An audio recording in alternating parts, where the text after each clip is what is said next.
This is Audible. Luciano, Bells and Mobsters, Book 1. Written by Eva Winners, performed by Lily Drake and Walker Williams. Prologue. Grace. My wife.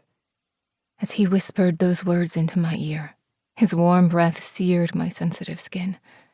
He pumped into me with slow, powerful thrusts. My nails dug into his muscles, the grip tight and every sensation within me burning with need. His voice was cocky and possessive. Say you are mine, he demanded. Just like the night we met, his gaze sent a blaze through my body and heat brushed through every inch of my skin. His gaze on me was like a hot and cold brush over my skin. Yours, I vowed. The moment our eyes met in his club 3 months ago, the air rushed out of my lungs, and my life has been spinning in all the right directions. My body jolted with a strange electric sensation when his hazel green gaze watched me, the cockiness and arrogance written all over his face. But I still couldn't resist the pull. I have been his from the moment we locked eyes across the room in that nightclub. Right now, I ached for him, needing more of him. His everything. I had never thought I could belong to someone so completely, but I was his, every piece of my heart, soul, and body. I was all his. His groans vibrated against my ear and through every little piece of me, from the tip of my toes to the strands of my hair. Please, Luciano, I begged breathlessly. He knew what I meant. He read me like an open book. He sped up his rhythm, his sculpted inked body thrusting hard in and out, filling me up again and again, each time touching places deep inside of me. My nails raked his shoulders, my cries for him getting louder with each thrust. He rutted me hard and relentlessly, deeper and rougher, exactly the way I needed him. My hips rolled beneath him, meeting his every thrust. He made my body burn, the flames of desire licking each inch of my skin. I didn't care about anyone or anything, just him. He'd ruined me for anyone else. My heart was his. I was a fool to think I'd ever escape untouched by him, in one way or another. He had taken my heart and my body like a thief in the night. Fuck. I can't get enough of you. He grunted, thrusting hard, pounding me like the ruthless beast he was, and I loved every second of it. Relished the feeling of him losing control inside me. His fingers dug into my hips, holding me in the manner that would enhance both of our pleasures the best. He knew my body better than I did. An intense orgasm burst through me, a scream leaving my lips, and my entire body went taut. My nails dug into his back as my pussy spasmed around his shaft. He thrust again, once, twice, before he followed me right over the cliff. A trailer blocked my view of the East River. Frowning, I hoped the driver would speed up and pass us by so I could get a glimpse of the view. This was my favorite part of going into the city, going over the Brooklyn Bridge and the views stretching across the river. I kept watching and waiting, but the tractor-trailer maintained its speed, parallel with our driver, and I missed it. It was snowing lightly, and temperatures were cold, so cold that I heard on the news that the river froze. But because of this driver, I missed it. On my way back, I hoped silently. I'd catch it on our way back if it wasn't too dark. I glanced over at Luciano to find him watching me. My husband. It still seemed surreal to find myself married, and to this man. Images of what we had done before we showered to get ready for our date played in my mind, making my cheeks hot. I was sure the blush was permanently stained there with things we've done since we got married. He always managed to make me blush, like a permanent side effect every time he looked at me, touched me, or spoke to me. Has it only been 3 months? It felt longer. I never expected to fall for him, but here we were. I have fallen in love with my husband. It had been a rough start, an unexpected start, but somehow it had all worked out. "You are staring at me," I scolded him on a soft chuckle. You love it when I watch you. I bit my lower lip to hide my smile. He was right. Regularly, I hated being the center of attention. But when he watched me, it was different. I felt like the most beautiful woman in the world, and everyone faded out as he stared at me with eyes the color of cool moss in early fall, right after the rain. I loved his eyes. There could be a harshness, a ruthlessness in them, but also such incredible passion. Hopefully, I'd see love glimmer in his hazel gaze one day as well. Because I knew without a doubt I was falling for my husband, despite our rocky start. It was his eyes that captured me from the very first moment, the moment our gazes locked across the club, the night of my graduation. He had turned my world upside down. In a good way, despite the fact I didn't think so at first. The way those hazel eyes watched me, hungrily, made my insides shudder in delight. God, I hoped one day our kids would have his eyes. My husband was handsome, his face fit for GQ magazine, not a mobster world. Except when he was furious, ready to make his enemies suffer. Then, his mobster side came right out. My family was on his revenge list, not that I could blame him. Although I didn't know what exactly they had done to him, I knew firsthand how cruel, heartless, and evil my grandmother and uncle could be. My uncle, Alfonso Romano, ruined numerous lives, costing many men their precious daughters and their wives. He almost ruined my life, until I found haven in the unlikeliest of people, this ruthless monster covered in ink. Luciano pulled me closer to him, and all thoughts of my family evaporated. Bending his head, he showered kisses against my neck, whispering the naughty things we would do the moment we got back home. Shivers of delight ran through my spine, and desire pooled between my thighs. My body burned with an inferno only he knew how to set off. He knew it would be on my mind throughout dinner. We hadn't even gotten to the restaurant, and I was ready to go back home. We were on our way to Maurizio's. It had become our default restaurant date. There was a nervous energy pumping through my veins. Everything between us had happened so fast, and truthfully, our whole marriage started as leverage against my family. I had been his willing victim, seeing a way out for me and my best friend. Yes, he forced me down the aisle, but I wasn't blind to the benefits of taking that walk.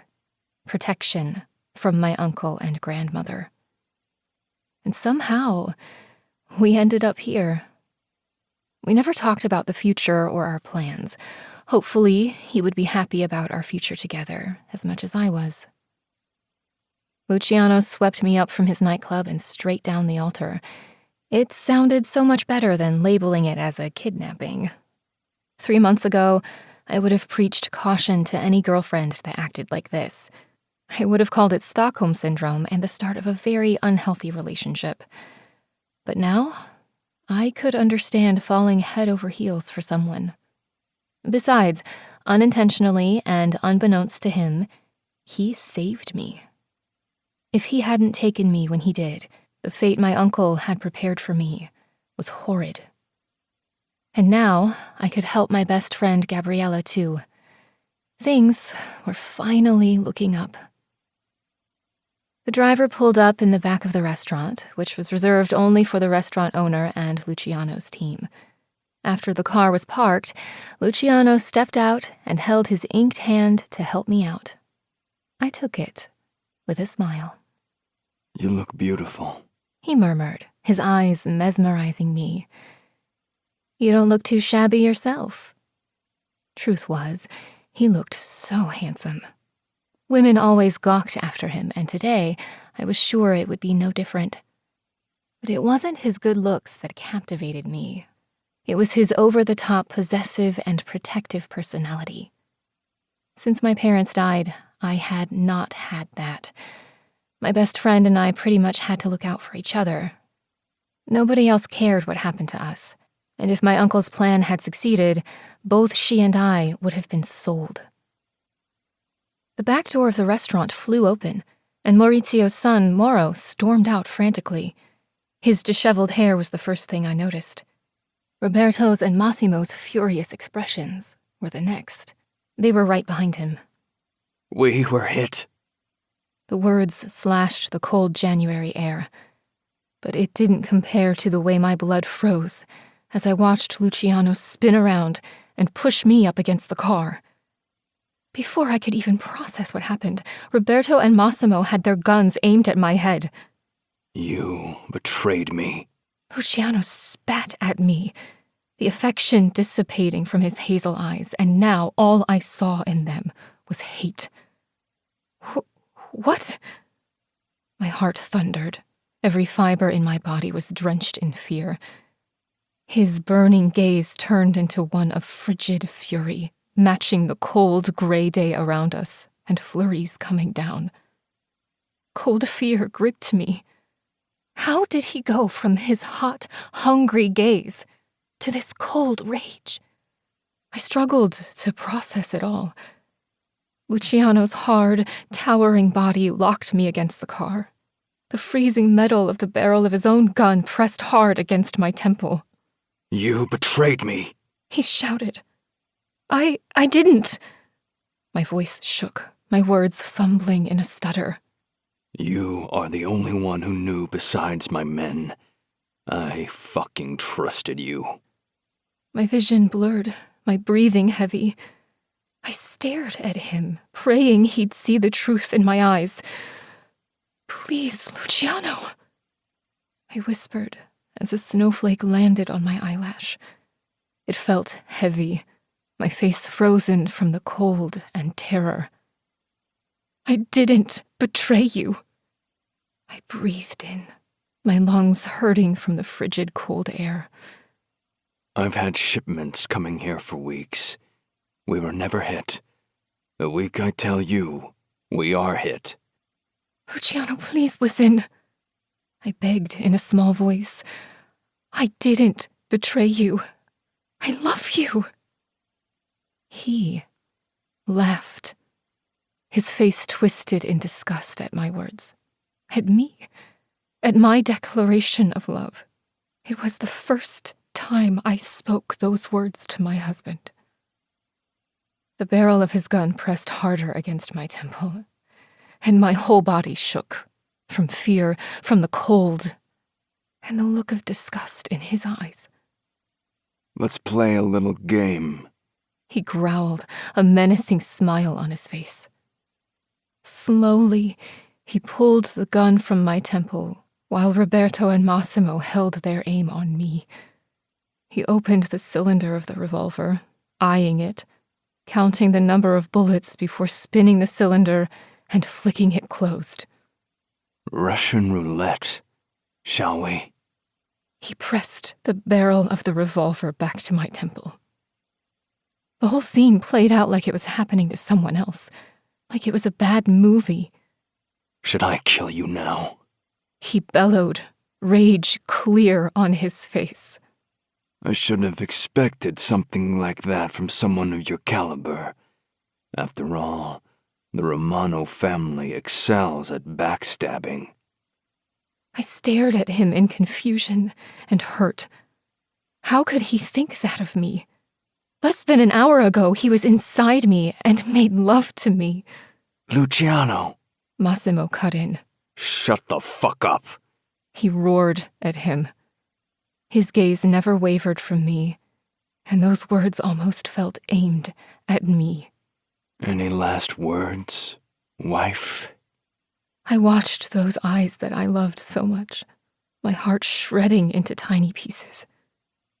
It felt like shards of glass tearing at my skin, except the pain tore through me, inside me, leaving invisible scars in its wake. A tear rolled down my face, its trail turning to frost almost immediately, just as I felt my heart freeze with each of Luciano's harsh words. I was too scared to move, to wipe it clean. Despite my shattering heart and suddenly bleak future, I felt anger rise within me. It was better that way. It kept my walls up that I should have never lowered for him. I wanted to tell him to go fuck himself. He wasn't worth my love. He wasn't worthy of me. But the words got stuck in my throat. Then he pulled the trigger. Click. Chapter 1. Luciano. 3 years later. I was the ruthless king in the financial business world, and in the criminal underworld. That's what everyone called me. Ruthless king. Unforgiving king. Just ask my fucking wife, who has been missing for the past 3 years and 6 months. The memory of the betrayal still tasted bitter. But one good thing came out of it. My heart was as hard as the Arctic ice. It had been 3 years and 6 months since the full-blown war erupted between the Vitale and Romano family. The war between our two families started when the Romano family killed my mother and sister. Attacks, lives lost, fortunes burned. But it was that last betrayal that drove me insane. She chose them over me. She sold me out. And I never go soft on my enemies. I'd stripped down the trust funds and empires of my enemies in this war. Some even lost their lives. I won. And the people who were on my side flourished and became wealthy beyond their wildest dreams. My empire grew tenfold. People who were not on my side, let's just say they lost much. The Romano family lost most of their fortune, but just like rats, they kept coming back. Their financial suffering wasn't enough. I wanted them all dead. I'd successfully pushed the Romanos out of every business except for one, human trafficking. But that one would happen soon too. When I set my mind to shit, I didn't stop till it happened. Tonight, I was hosting the biggest event of the year at my casino. I owned every casino in New Jersey except for one. That one belonged to my best friend, Cassio King. There will be members of the Mafia here, Irish, Italians, Russians, Colombians, as well as politicians, dirty and clean, drug and gun dealers, human traffickers, the rich and famous of this world. I didn't discriminate. I took all their money, and they all owed me. They all needed me. I had runners all over the world who cleaned money for me. I ran it all, but none of it could be easily pinned on me or traced by anyone. Money laundering was my main source of fortune, but I also owned casinos, nightclubs, and ran drugs occasionally, though the latter was not something I did often. Drugs and guns were mainly Cassio's line of work, and the rest of the guys. I sat my cognac on the side table, watching through the one-way glass as politicians, criminals, and the rich equally squirmed. I hated all those fuckers. I hated the criminals that pretended they were better even more, like the fucking Romanos. We were all killers and sinners. One big difference? My friends and I only killed when we needed to, or for revenge. Many of these men killed for power, money, sport, or even pleasure. and some even use their own family to try and get ahead. The way Alfonso Romano used his niece's charms and beauty to blind me, and I played right into it. My blood boiled in fury, tempting me to just go into full attack mode. Consequences be damned. I wanted the man dead, but only after I tortured him, nice and slow. I wanted to hear him cry, squeal like a pig, beg, but he still wouldn't get any mercy from me. "You good?" Cassio's voice pulled me back from the edge. No, I wasn't fucking good, but I kept the words locked in. Cassio King was my best friend. He had been since we were kids. My allegiances were always with him, and his with me. His territory was New York, alongside the Italian and Irish Mafia there. I wouldn't be surprised to see him in bed with the Irish soon. Jack Callahan was a ruthless but fair motherfucker. He'd be a good ally. Cassio and Luca kept an eye on Margaret and Anya, Callahan's niece and stepdaughter. It would be interesting to see how that unfolded. My territory was New Jersey and Connecticut. We have had a working relationship for years. It certainly helped when both of us had to divert shipments. He used my ports and I used his. "I'm ready to get the show rolling," I gritted through my teeth. Seeing my wife's uncle made me want to rage, destroy. It was a reminder of what I lost because of that man. He cost my mother and sister their lives, and then he used my wife like a disposable toy to get one over on me. She fucking knew it and played willingly. It pissed me off that she didn't tell me. It infuriated me even more that I fell for it. That was what happened to men like me when we became blinded by pussy.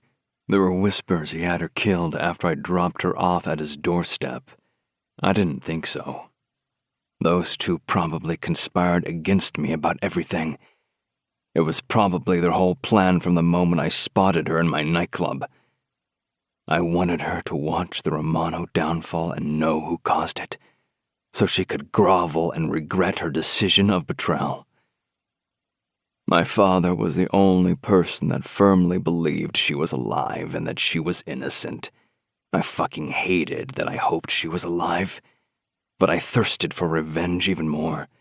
Once I got her, I'd make her pay. But first, I'd fuck her out of my system once and for all. Cassio backed me up when the war started, helped me make them all pay. He knew what happened with my wife, and he still had my back. Like always, Cassio stood by me. I hit the Romano family where it hurt the most, their money. They had lost it all, or at least I thought they had. But it wasn't enough for me. I was after their blood. It helped that both Cassio and his brother Luca were against human trafficking. They fought it too, just like my family did. Unfortunately for us, Alfonso fucking Romano was big into that shit, and I would never clean money for men who traffic women and children. But I had a plan, one that would bring him down once and for all, he and all the ones that worked with him. Luca made his way to us, along with Alessandro Russo and Nico Morelli. I knew I could count on these guys. Alessandro Russo ran his shit in Canada, his headquarters in Montreal. His main illegitimate business focused on guns, as well as owning a few casinos. Nico Morelli ran DC and Maryland. He mainly ran casinos and smuggled drugs with a real estate business as a front. Cassio did a bit of it all, and depended on me to clean his money. There was one business he didn't touch, which was fine by me. I had plenty of runners to launder all my activities, his and thousands of others. Luca wasn't just Cassio's brother, but his right-hand man and helped us all when we needed it. These were some of the fiercest men, and I was lucky to have them at my back. I already heard that fucker talk about his sick business with the Colombians, Nico spat out. Raphael has a good poker face, perfect, I muttered. I had set the trap, with the help of the Colombians. Rafael Santos was my friend too, and he recently came into ruling Florida after his father and eldest brother were killed, Lombardo Santos, and his eldest son Vincent worked with Romanos and with Cassio and Luca's father Benito King in trafficking. Rafael was against trafficking women, so it worked out that Vasily Nikolaev's brother Sasha killed Rafael's eldest brother and father. Clean sniper shot to the brain. He was definitely my kind of man. The Romano Empire crumbled over the last 3 years while mine flourished. But that fucker still managed to build it back up. I have no idea how he came up with the capital. Nobody would finance him, knowing my stance on it. But he got his dirty paws on some capital and got his returns through flesh selling. I hated that man's guts. Cassio and I suspected it might be Benito, but that bastard was a stingy motherfucker and wasn't into giving loans. More like he would have taken the shipments of women for himself. "Vasily Nikolaev is here with his brother Alexei," Alessandro added. "Apparently Vasily is not happy with Alfonso. He tried to arrange the kidnapping of Vasily's woman, and Vasily is out for his blood. The fucker got himself another enemy." Good, I grinned. Vasily was bloodthirsty and ruthless. If I fell, he would certainly be right behind me waiting for his turn to strike. Both Alexei and Sasha, Vasily's brothers, were some of the most sought-after killers in our world. Alfonso Romano would be dead one way or the other. Let the games begin, I told them all. I would play all my cards right and look forward to seeing the Romano dynasty fall for the last time. Next time, there would be nobody and nothing to lift them up. Chapter 2. Grace. I stared at the computer screen, smiling. It wasn't the first time he had written me an email asking me to join his team. I assumed it was a man, since all his transaction codes came from the profile Ruthless King. To the ghost, from Ruthless King. You should take me up on my offer. There are benefits to being on my payroll. K. I chuckled as I typed my reply. To Ruthless King, from the ghost. No thank you. I like being my own boss. I expect my fee to be transferred within 24 hours. Yes, I'm being generous, giving you longer than anyone else. P.S. I'm off to the beach. Don't even think about bothering me for the rest of the day. P.P.S. See? The perks of being my own boss. I pressed the send button and smiled.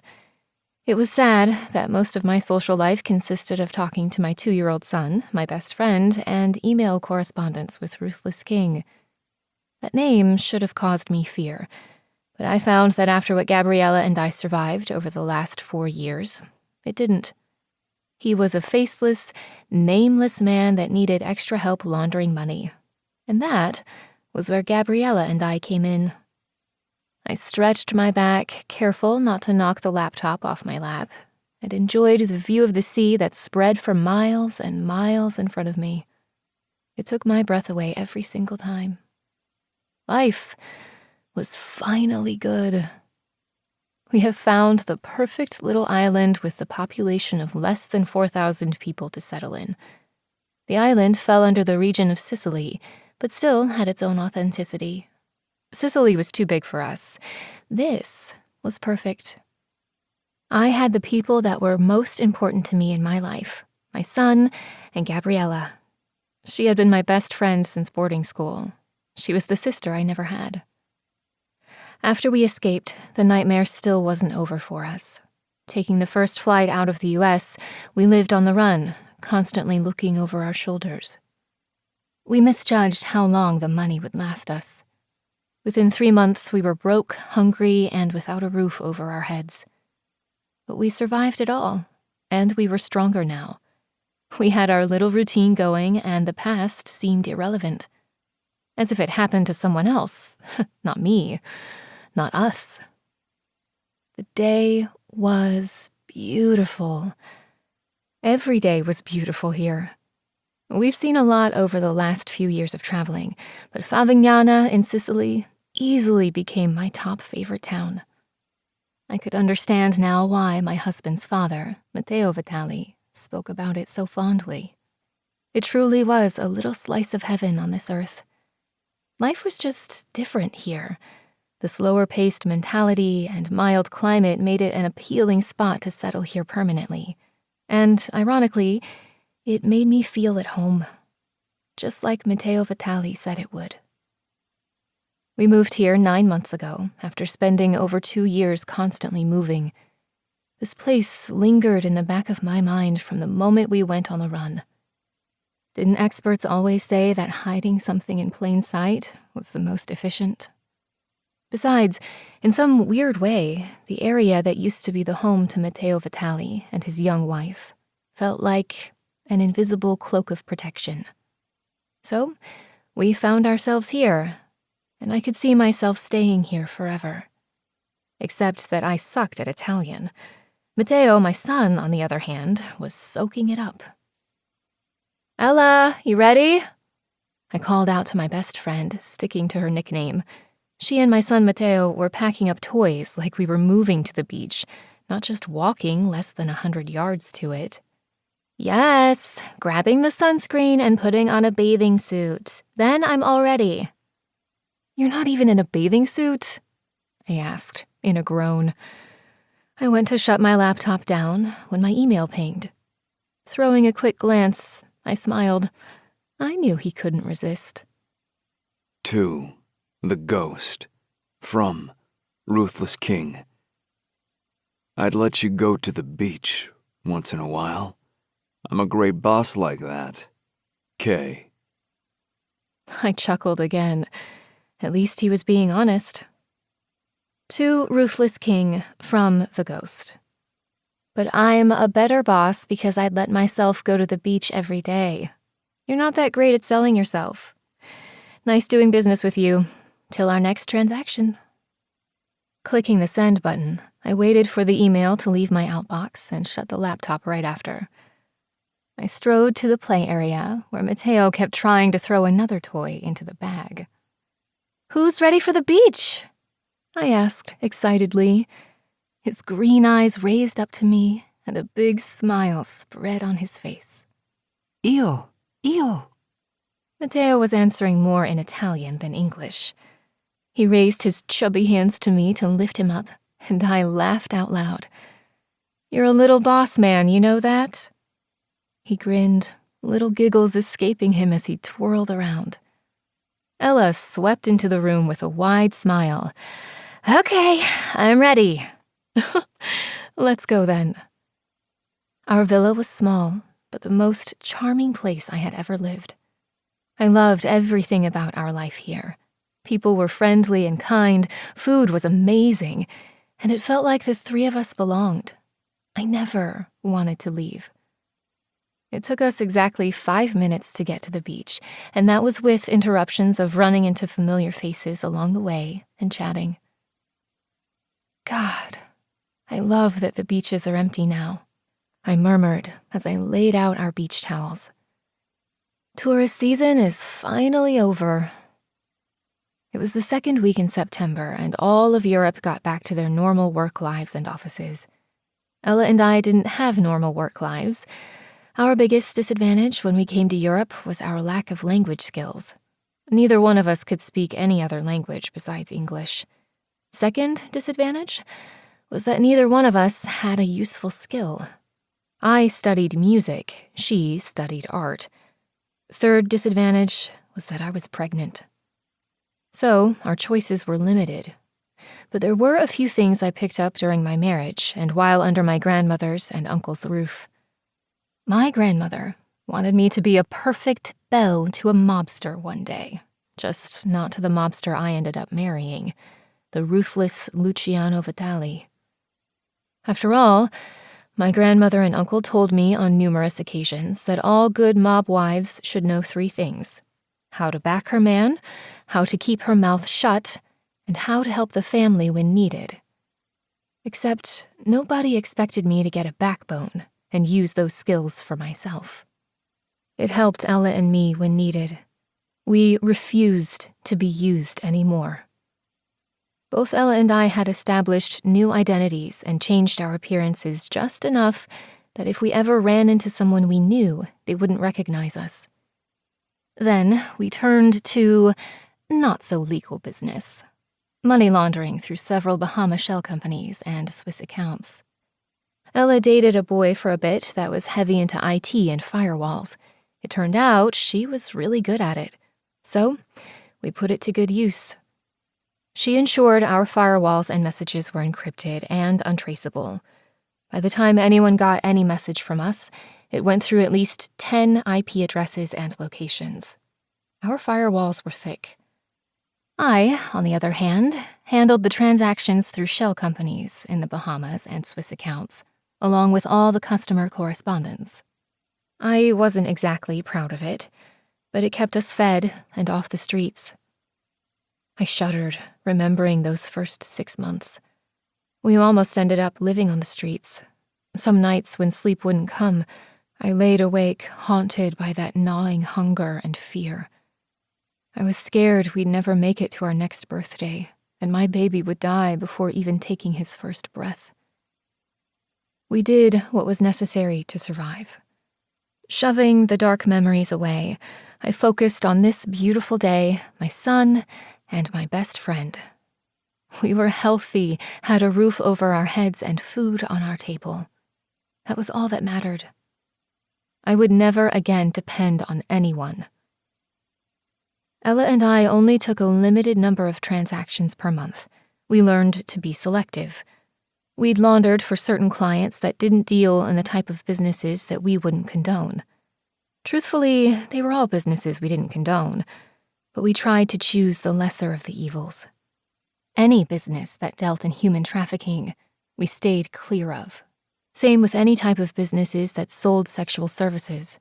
It pretty much left us with drug and gun smugglers. Thanks to Ella's IT skills, she was able to use the dark web to validate businesses our clients dealt in. In most cases, she was able to get the identities of our clients. Ruthless King was an exception, however. We connected with a few other runners, and his credentials seemed to hold true. He was against human trafficking and was known to turn away the business of laundering money for those like the Kings and the Romano family. Everything we checked on him panned out. He didn't deal with any criminals that touched that type of business. I connected with Ruthless King 15 months ago and had dealt almost exclusively with him over the last 6 months. He kept it short, clean, and to the point. Plus, he paid the most commission, so it was good all the way around. "We are living the life," Ella agreed, turning over onto her stomach and promptly drifting off to sleep. That girl lived for sunbathing. Yes, life is good now. Even if the business was to go away, we were financially set for several years before we'd run out of money. If we could keep this going for another 3 years, we could stop doing it and just live the rest of our lives doing little jobs here and there. We'd still be set, and Mateo would never go hungry. "Mateo, come here so Mommy can put sunblock on you," I called out to my son. He abandoned his sand digging and walked over with a big grin. His hazel eyes watched me with love and trust, while his dark hair ruffled under the light breeze. God, how he reminded me of his father. The familiar dull pain throbbed in my chest, but it was gone quickly. I had worked hard to forget the pain and loss of his father. My son was a reminder, but in a good way. I like to think of my husband as he could have been if he wasn't corrupted by all the events of his life. I squeezed the lotion into my hands and applied it over his exposed skin. Mateo had a year-round tan, just like his father, but I was paranoid and used lots of sunscreen. If I could, I'd put Matteo into a secure bubble, but I knew it would fail. My parents tried that with me, and it didn't work out. They only succeeded in making me weak. I wouldn't repeat that with my own son. Instead, I'd make him strong. He could be good and still take no shit from anyone. I wouldn't let my son grow up to be gullible or defenseless like I was. "Okay, you're all set," I told him, placing a smooch on his cheek. He immediately giggled. "Want help building your sand hole?" Sí, he replied in Italian. "Okay, my little Italian man, let's go build." He handed me his extra sand shovel, and we both got to work. He babbled all along, half in English and half in Italian. Most of it I couldn't understand. It didn't help that he babbled Italian in baby talk. I've been trying to learn Italian to keep up with Matteo, but I was failing miserably. Or Matteo learned at a much faster pace than me. Still, I didn't let any of it deter me. "You know the waves are going to crash into our masterpiece in the next half hour." I followed his gaze to the sea, watching him frown. "But the good news is that we can come back tomorrow and do it all over again." He grinned, and my heart melted for my little guy. "What should we do for dinner, huh?" I asked him. pizza. "Oh, I think that's a marvelous idea," I agreed. "Should we go to Zio Juno or Neptuno?" Juno, mamá. I smiled. I knew Juno would be his answer.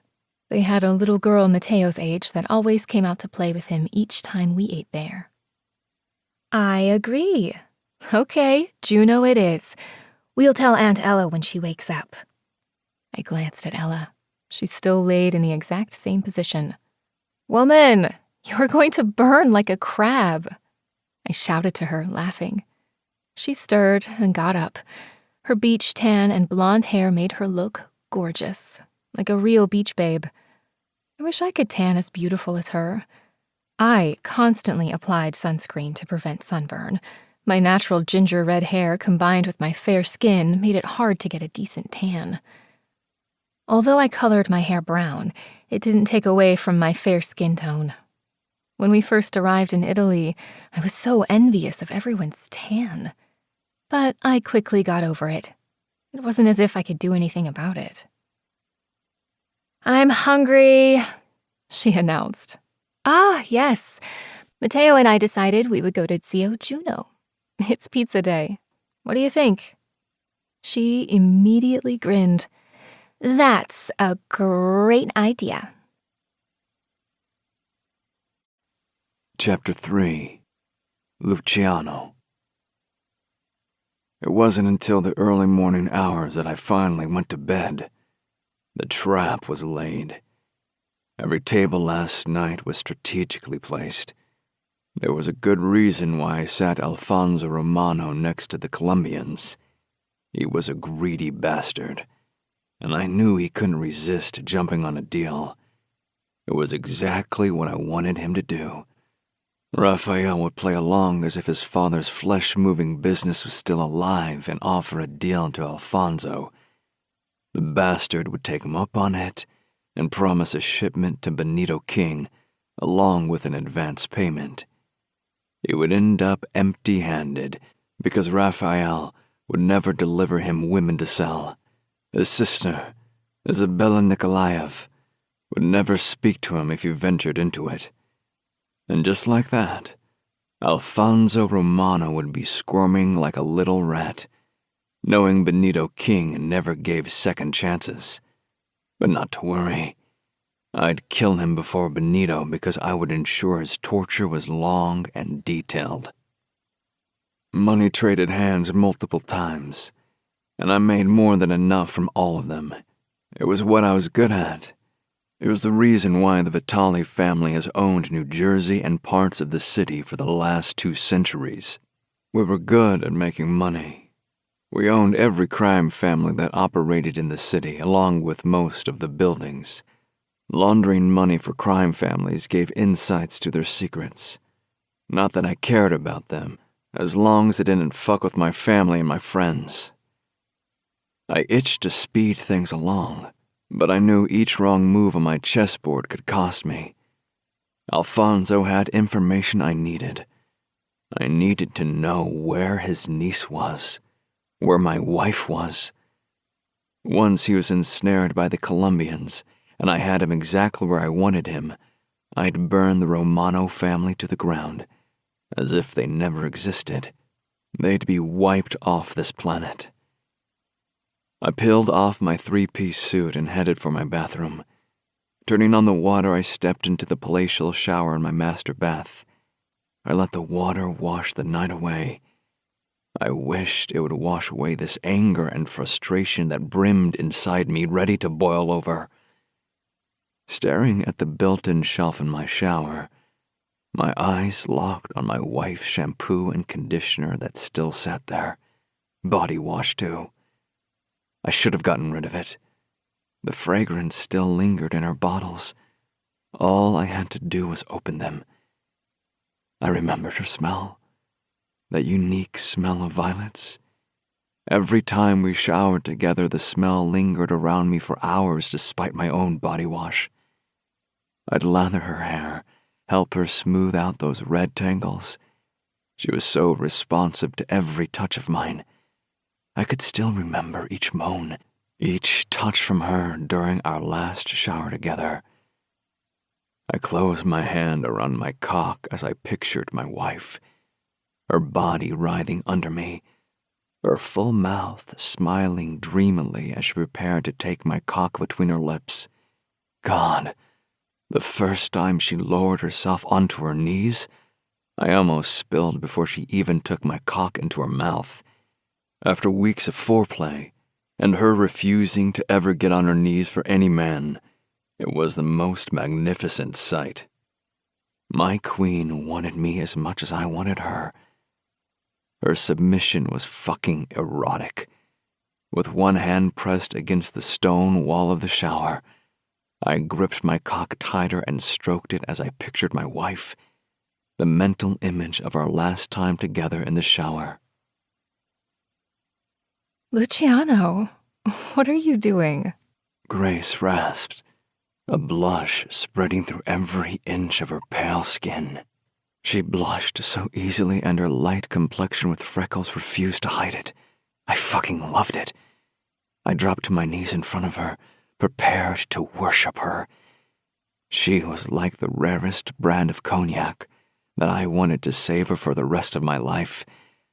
I'm going to taste my wife, my queen, I murmured against her pussy, and love every fucking second of it. She was my queen. The way her body shuddered at my touch, the way her beautiful eyes hazed with lust. Her sassy mouth always turned soft after I'd gotten her off. What? Gently, I spread her legs open with my hands, and I felt her limbs tremble. She was beautiful like that, her wide eyes watching me with anticipation and her cheeks flushed in excitement and embarrassment. Her innocence was evident in every touch she gave me, every word she spoke, but there was also strength underneath it all. "Keep your eyes on me," I rasped. "Understood." She nodded. Her mouth parted slightly, and the moment I leaned in and swiped my tongue against her slit, a shuddering moan escaped her lips. Her lids lowered, but she did as I commanded, keeping our eyes locked together. My wife tasted divine. I could have eaten her for days and never sated this hunger for her. I sucked on her little sensitive nub. Her body writhed above me, pushing into my mouth, pulling away, but I wouldn't let her pull away. She was mine, to pleasure, to fuck, to use, all fucking mine. Luciano. She moaned, her gaze full of lust through her heavy eyelids. I'm gonna... I pulled away, chuckling darkly. "I'm not done with you yet." Luciano. She protested. her soft body pushing against me, offering herself to me like a good little wife. "You'll come with me inside you," I commanded her in a hoarse voice, rising to my feet, blood pumped through my veins, my cock rock hard and eager to be in her tight little pussy. "I want to feel your pussy clench around my cock as you come, hear you scream my name." I turned her around and bent her over the shower bench. Her hands instinctively held on to the marble bench. Glancing over her shoulder, she watched me with anticipation, licking her lips. My wife was greedy when it came to pleasure, and I loved that about her. In one thrust, I filled her to the hilt and she threw her head back, screaming my name. I fucking loved her passion, her enthusiasm. My fingers gripped the soft flesh on her hips, and I fucked her deeper and harder than ever before. And she took all of me, her moans vibrating against the tile, mixing with the sound of shower spray. "Luciano, oh, please," she panted, arching her back. My strokes grew harder and more desperate, needing her all. She always begged. My little wife was perfect for me in that regard. She met each one of my thrusts with a pant, taking me deeper and harder till she screamed her pleasure, and I felt her insides grip my cock in a chokehold as she brought me my own, and I spent inside her pussy. My balls tightened at the memories, and I stroked harder and faster, imagining her beautiful ginger red mane in my fist as I pounded into her. My cock pulsed, my orgasm bearing down my spine hard and fast. This was what I had been reduced to, jerking off for years with the images of my wife. Only her. She was fucking mine. My cum splattered against the shower wall. The thoughts of her moaning as she sucked me, the memories of her screaming my name when I fucked her hard took me over the edge, and this time it was me with her name on my lips. Finding my release, I felt a fraction of the tension leaving my body. My eyes were still locked on the remains of my wife's possessions in the shower, wishing for... fuck. I didn't know what. I didn't dare to even think what I wished for. If I only knew that day it was the last time I'd have her. From the moment I touched her, she became my vice. The way she moaned my name melted into my touch. It grated on me that a niece of that fucking Alfonso Romano would be the one to become my addiction. Where the fuck are you hiding, wife? She was hiding, I was sure. I couldn't even think of the alternative. She was too young and too stubborn to die. My men had found people that hid in the jungles and deserts, but they seemed incapable of locating my wife. 3 fucking years and no sign of her. Not even a hint of where she might be. Every so often there'd be a false alarm, a woman that looked like my wife, but it was never her. Alfonso Romano hit her well. There could be no other explanation. My wife was too naive to be hiding on her own without leaving any traces. The idea of her being under his protection made me want to burn down every single thing the Romano family owned tonight. I pressed my palms against the cold tile, bent my head forward, and let water rain on me. 3 long years. It shouldn't be that hard to find one little woman. After all, the world wasn't that big. But apparently it was big enough to hide her. I stepped out of the shower and secured a towel around my waist. The same moment my phone rang. I grabbed it and saw it was an unknown number. It wasn't surprising. We went through burners like guns. "Yes? It's Cassio. Didn't I just see you?" I asked in a dry tone, It would seem lately he, my father, Massimo, along with Alessandro, Luca, and Nico were the only people I talked to. I couldn't get enough of you. Perv, I'm not giving you my ass. Call one of your willing women. I don't need your ass. I have a willing woman sucking my dick right here. He chuckled. Fuck, some days I envied him. I couldn't stomach bedding another woman or have her suck me off. She says hi. I hope this is not the only reason you called, because best friends or not, I will beat your ass the next time I see you. He laughed again. I'd like to see you try. Luca might have something. He trailed off, and I waited for him to continue. The only reason I'm telling you this is so you hear it from me before anyone else. I knew whatever he would tell me next I wouldn't like. Luca's contact informed him that Alfonso Romano has petitioned to transfer all of his niece's assets to his name. On what grounds? I barked out. Was this his way of keeping my wife off my radar? Was she his capital, financing his human trafficking business? On the grounds of her being deceased, he claims he has evidence of his niece's death. The phone line went quiet, and the silence stretched between us. I didn't expect that response. I refused to believe the possibility of Alfonso speaking the truth. That motherfucker was born with a lie on his lips. Deadly anger simmered through my veins. The hate I felt even deadlier. You there, Luciano? Yes, I responded. Thanks for the heads up. Tell that hooker to keep you busy so you're not calling me in the early morning hours. Later. I hung up. There was nothing more to say. I locked eyes on my form in the mirror in my large bathroom. She loved this fucking bathroom. Would spend hours soaking in the tub while reading or working on her assignments. My phone flew through the air, crashing against the mirror, shattering into a million pieces. The sound echoed against the tile in the bathroom, but the hollow silence still remained. I stood in the middle of the mess I'd just created, and all I could see was that last look my wife gave me with those stunning violet blue eyes. As a lone frozen tear trickled down her cheek, leaving frost in its wake. The day I forced her to marry me, to use her as leverage against her family, there was a lone tear that trickled down her face too. I never bothered asking her what it was for. I was focused on my revenge. I planned on using her as leverage against her family, but somehow the entire plan went up in flames.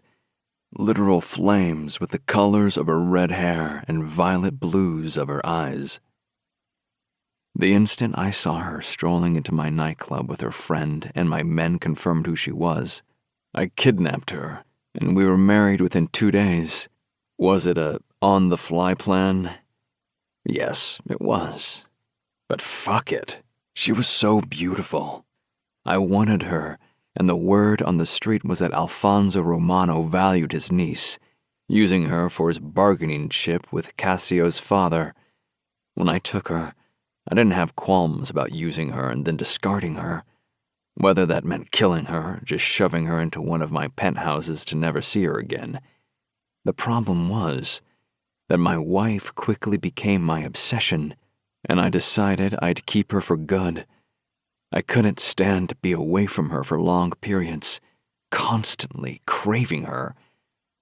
I finally understood the term hooked. I was her junkie. Luciano, why are you looking at me like that? I could hear her soft voice echo in my brain. You're staring. She'd giggle, and her eyes would haze with lust. Her response to me was fucking exhilarating. She could deny she wanted me, but her flushed cheeks always gave her away. She'd give me her body, mold into mine, scream my name as I fucked her hard, but she refused to break her allegiance to her family, always holding back, and that damn betrayal caught up. It cost me my entire shipment and Cassio's. She could have cost us our lives. Failing suppliers was deadly in our world. Fuck. No sense in dwelling on it anymore. At least we recouped our losses fast by bringing in another. Somehow the loss of my wife still lingered, though. I headed into my closet and pulled on a pair of workout pants and a white t-shirt. It was pointless to go to bed now. There would be no sleep coming to me tonight. Chapter 4. Grace. I frowned at the email. It was unusual for Ruthless King to want another transaction so soon. He usually kept to 2, 3 max per month. This would be his 5th. I reread his email. To the Ghost. From Ruthless King. I have another batch. Interested. K. It was dangerous. I didn't want to attract attention to myself. It was the reason we both agreed that sticking to 2 transactions a month made the most business sense when we started this business relationship. And here we were, barely half a month gone by, and he was already asking for the 5th transaction. I hated to refuse it, knowing it would earn us good money, but it would be worse if we lost it all for being reckless. Yes, we had it all secured and stashed away, but it would be for nothing if we got ourselves killed or locked up. "What is it, Grace?" Ella asked me. I raised my head to meet her gaze. Mateo was taking a nap, so we both worked. "You're frowning, so I know something's the matter." "It's the Ruthless King." She raised her eyebrow. Usually we liked hearing from him. "He wants another batch cleaned, but it's the 5th one this month. I just think it's too risky." "Just tell him no, then." "Do you agree, though?" She met my eyes. "I agree with you. I know you like working with him and he pays well, but it won't help us if we are caught." I nodded. "I'll just tell him we can't do it." To Ruthless King from the Ghost. "Sorry, I can't do another one this month. G." I shut down my laptop. I didn't want to get another email from him and be tempted. It was probably best if I didn't check for any messages over the next 2 weeks. Temptation was a bitch, and caving in to the Ruthless King in order to get to that light at the end of the tunnel too fast could be dangerous. For my son, Gabriella, and myself. And we worked too hard to keep safe. Why did he change his monthly rule? Maybe he lost some of his other contacts. Either way, none of it was our concern. I couldn't help but think about what was driving his need. Unlike other runners, I never connected with any of our clientele over the phone. Ella and I kept it all through scripted email messages. Each email I sent was short and to the point. I never divulged what we did, keeping the language vague. But in times like these, it was hard not to ask for specifics. It would be easier and safer to discuss over the phone, but I wasn't willing to accidentally reveal anything about us. We just had to do this for a few more years, and then we'd be out of the game. Ruthless King or any other client wouldn't matter anymore. Ella and Mateo were my entire world. We looked after each other because nobody else would look after us. It was a lesson we learned the hard way. 2 hours later, Mateo and I were leaving out the door. "I'll see you later, Ella," I shouted before closing the door behind me. We were in our courtyard when I saw Lucia in the neighboring courtyard. She was in her late 70s, but a great woman. When we moved here, she took a chance on us and let us rent this house. This little community was very tight-knit and distrustful of strangers. It was what made it perfect to live here. "Hey there, Lucia," I greeted my landlord. Lucia's English was another perk. It was heavily accented, but it didn't matter to us. It allowed us to communicate. She gave me a big smile. "Going to the beach?" "I wish," I told her. "Mark it." She walked over. "And how is our boy Mateo doing?" Mateo wiggled excitedly. I think that means he's doing good. I think you're right, I agreed. God, it felt good seeing happy people all around me. Lucia handed my son a cookie. She always kept them on her, just for him. What do we say, Matteo? I reminded him. Grazie. Lucia beamed. She loved it when he responded in Italian. I laughed. Good job. Where is your sister? Oh, she's getting ready. I leaned over and whispered, she has a date tonight. Everyone on the island believed Gabriella and I were sisters. It was easier that way. Besides, even if we were sisters, we couldn't be closer. Certain experiences in life brought you closer than blood ever could. She chuckled. She better be careful with Italian boys. They are wild and reckless. I keep telling her the same, but she won't listen. And you, dear? Any dates for you? Lucia was nosy, but for some reason I didn't mind. It was a good-hearted nosy. I chuckled. I got one right now. I pointed to my son. He's the best-looking guy around. See, that he is. Okay, I better get going. Do you need me to bring you anything back from the market? She thought for a second, but then shook her head. I think not. See you later, then. I put Matteo in his little stroller, and we started our walk towards the market. The breeze felt good, coming right off the Tyrrhenian Sea. The color of the sea took my breath away every single time.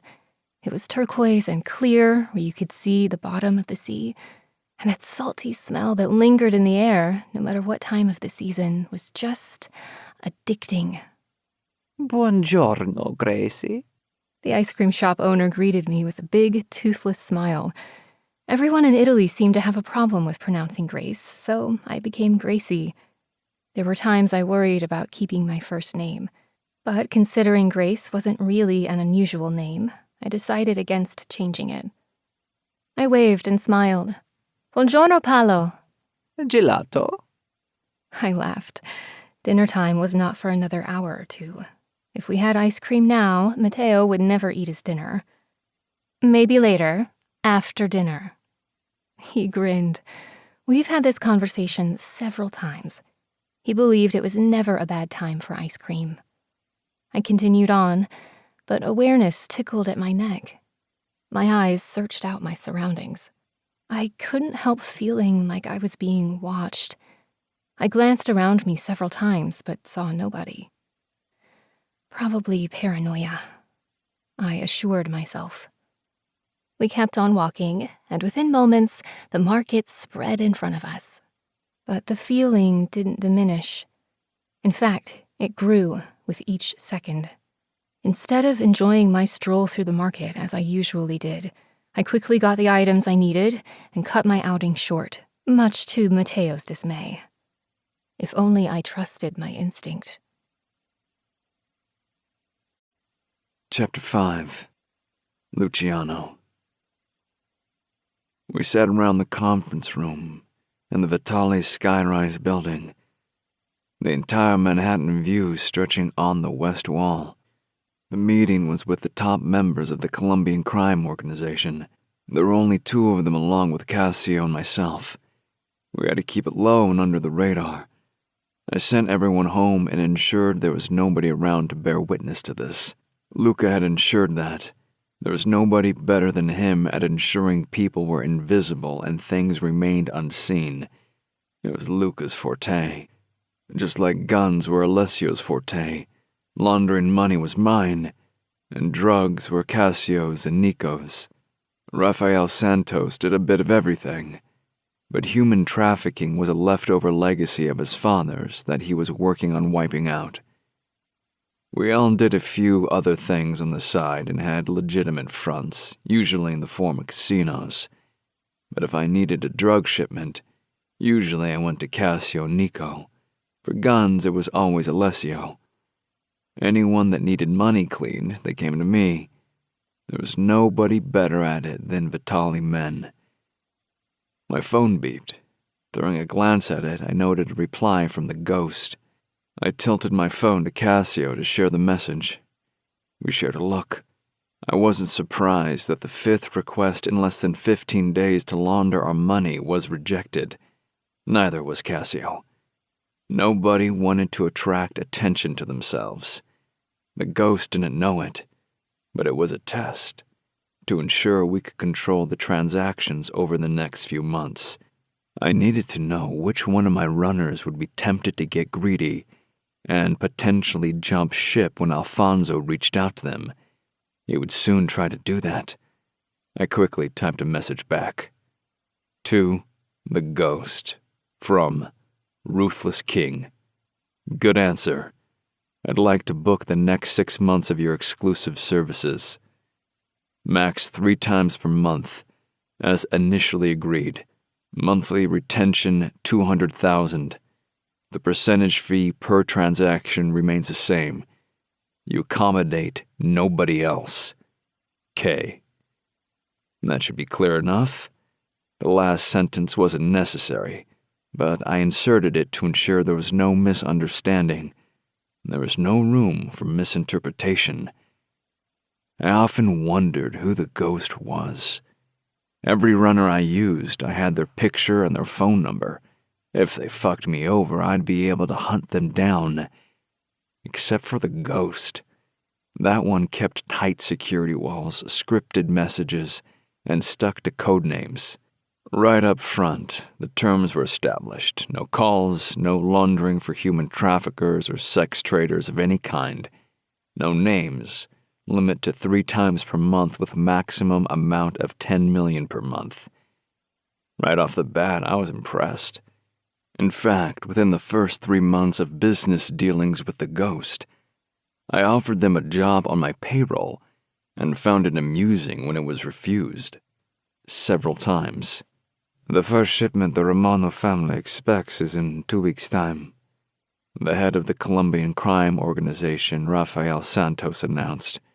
He was a tough guy, but he hated moving flesh. Luckily for me, he owed me a big favor and would play this game. He wants drugs and women. He will get neither.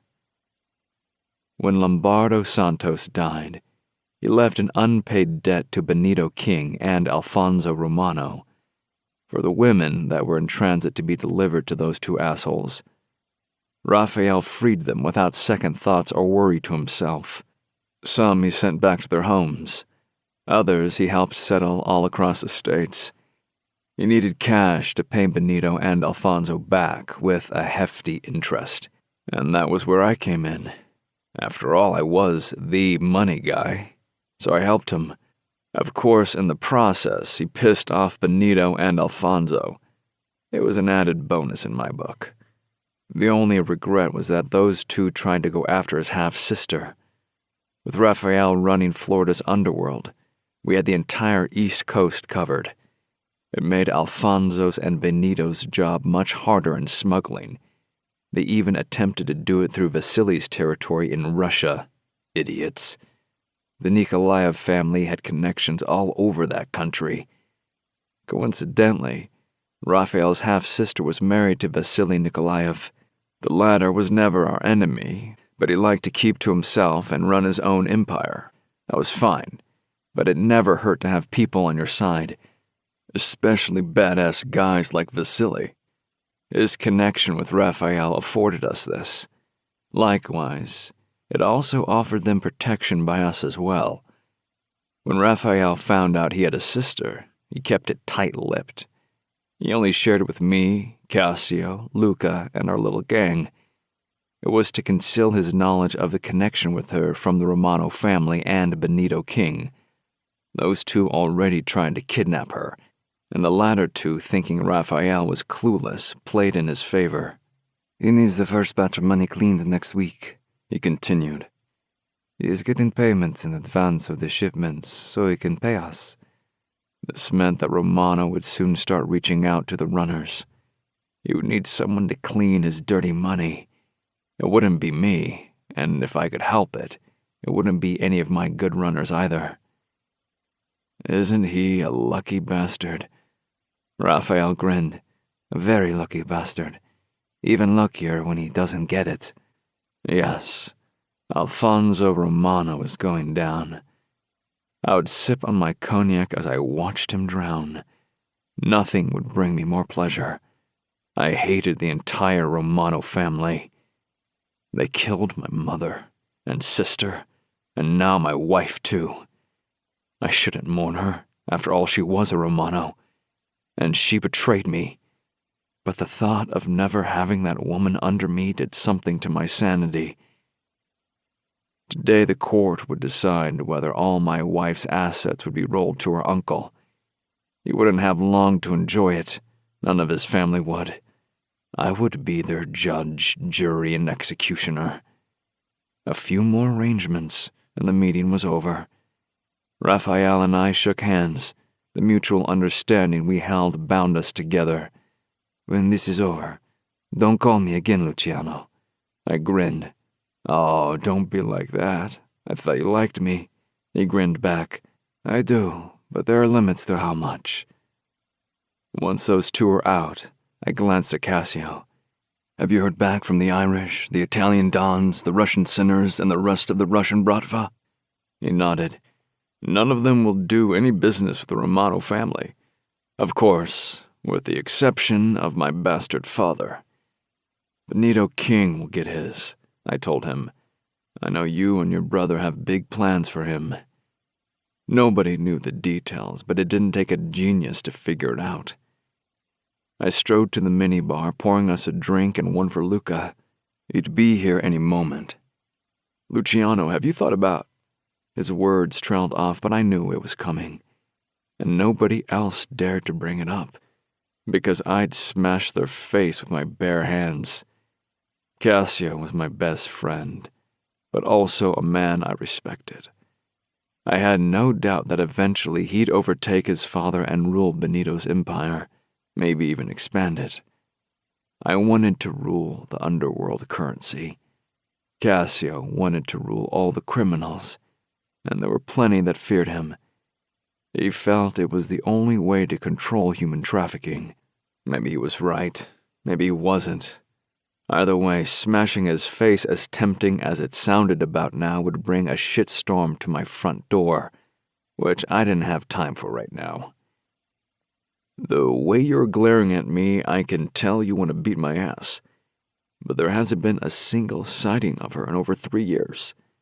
Yes, smashing his face was tempting. Maybe even his ribs. Damn straight. I gulped the entire drink down, the brown liquid burning down my throat, just like my guilt. If I listened to her, she'd still be here, with me. I should have chained her to my bed and cut all her ties with her family. It should have been me punishing her, not her uncle, not her fucking family. Luca strode into the room, and I handed him his drink. If she is dead, you have to move on. Cassio tried again. If she was dead, I'd never marry again. Yes, I'd take other women to bed, but none of them would ever become my wife. I thought back to those first few months when I tried to fuck any woman, as long as she didn't resemble my wife. I wanted to hurt my wife, the way she fucking stabbed me in the back, in the heart, only to find she had disappeared and her uncle was the one that used her. She was too fucking naive. I shouldn't have sent her back. My resources sent me a message saying Alfonso's request got denied. Luca chimed in. My head snapped to him.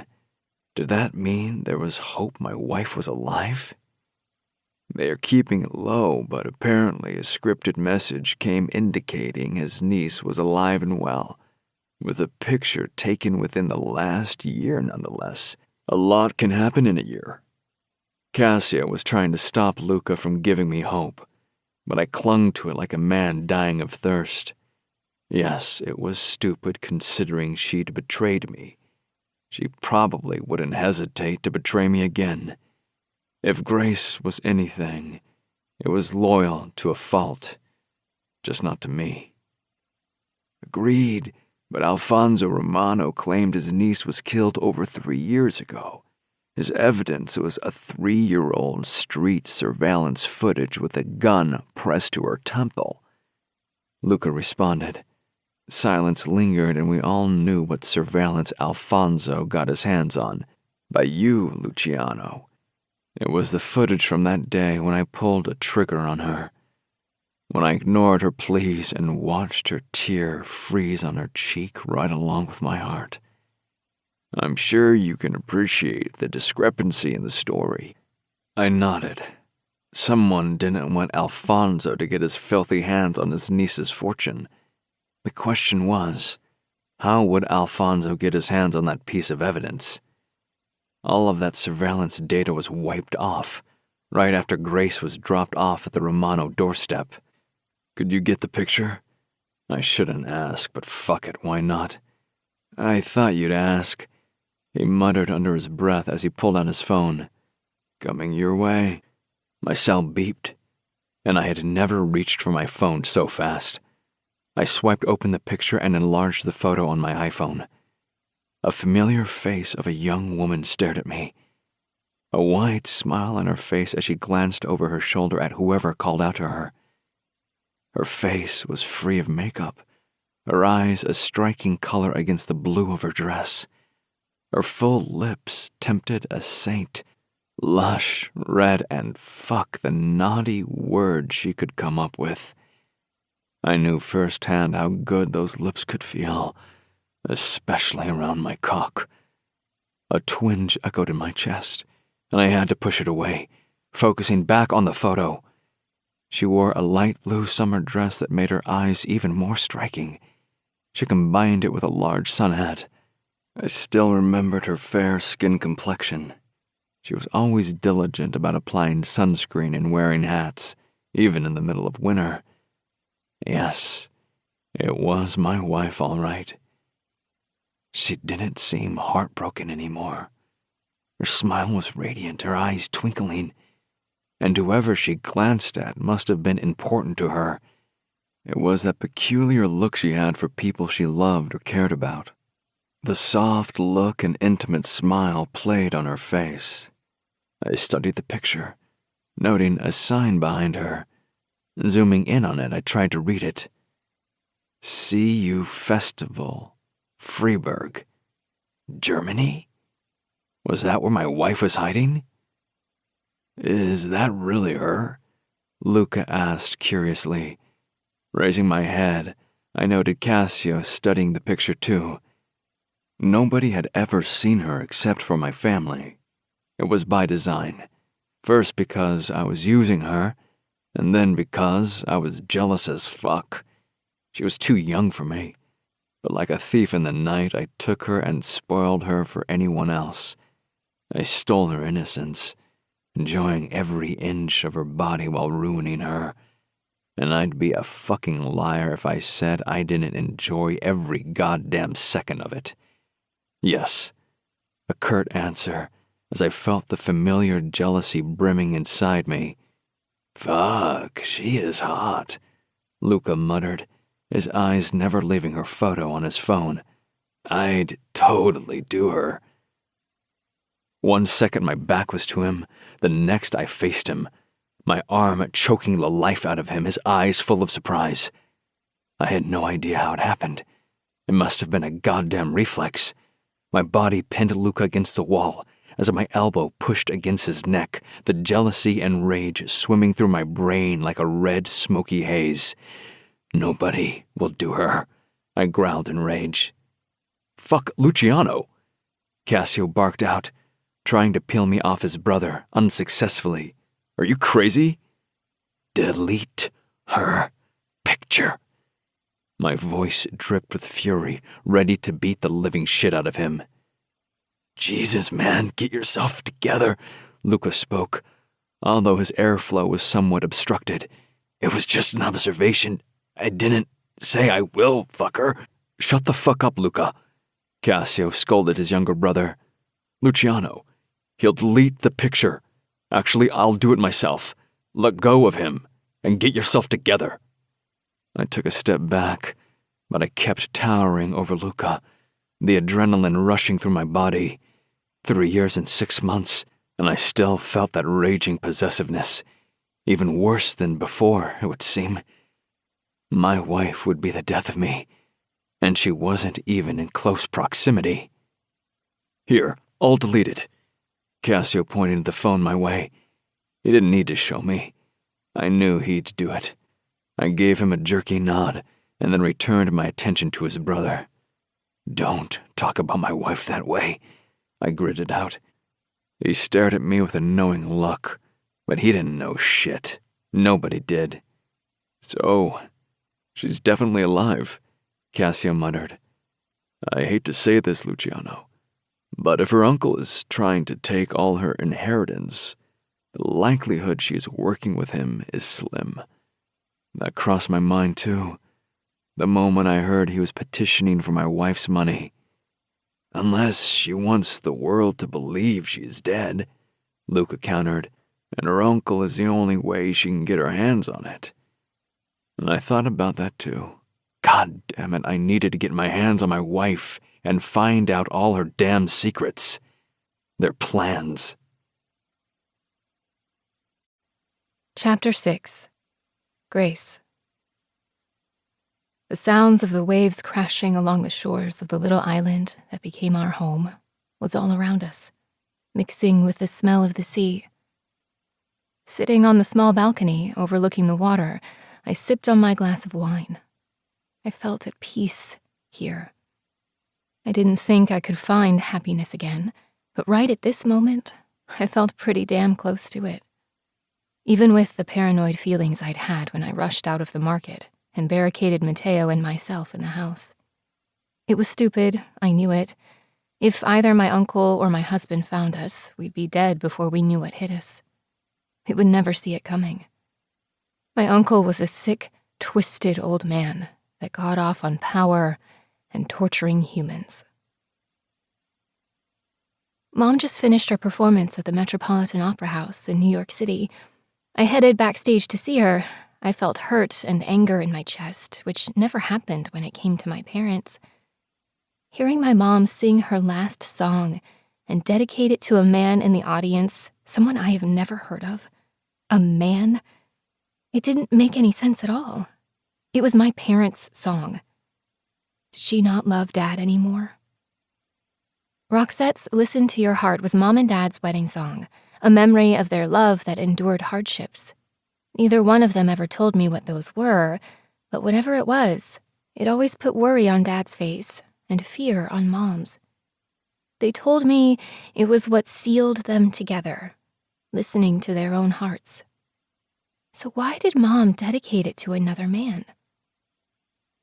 The shuffle of the crew of producers, various orchestra musicians, stage managers, and technical staff made it too crowded.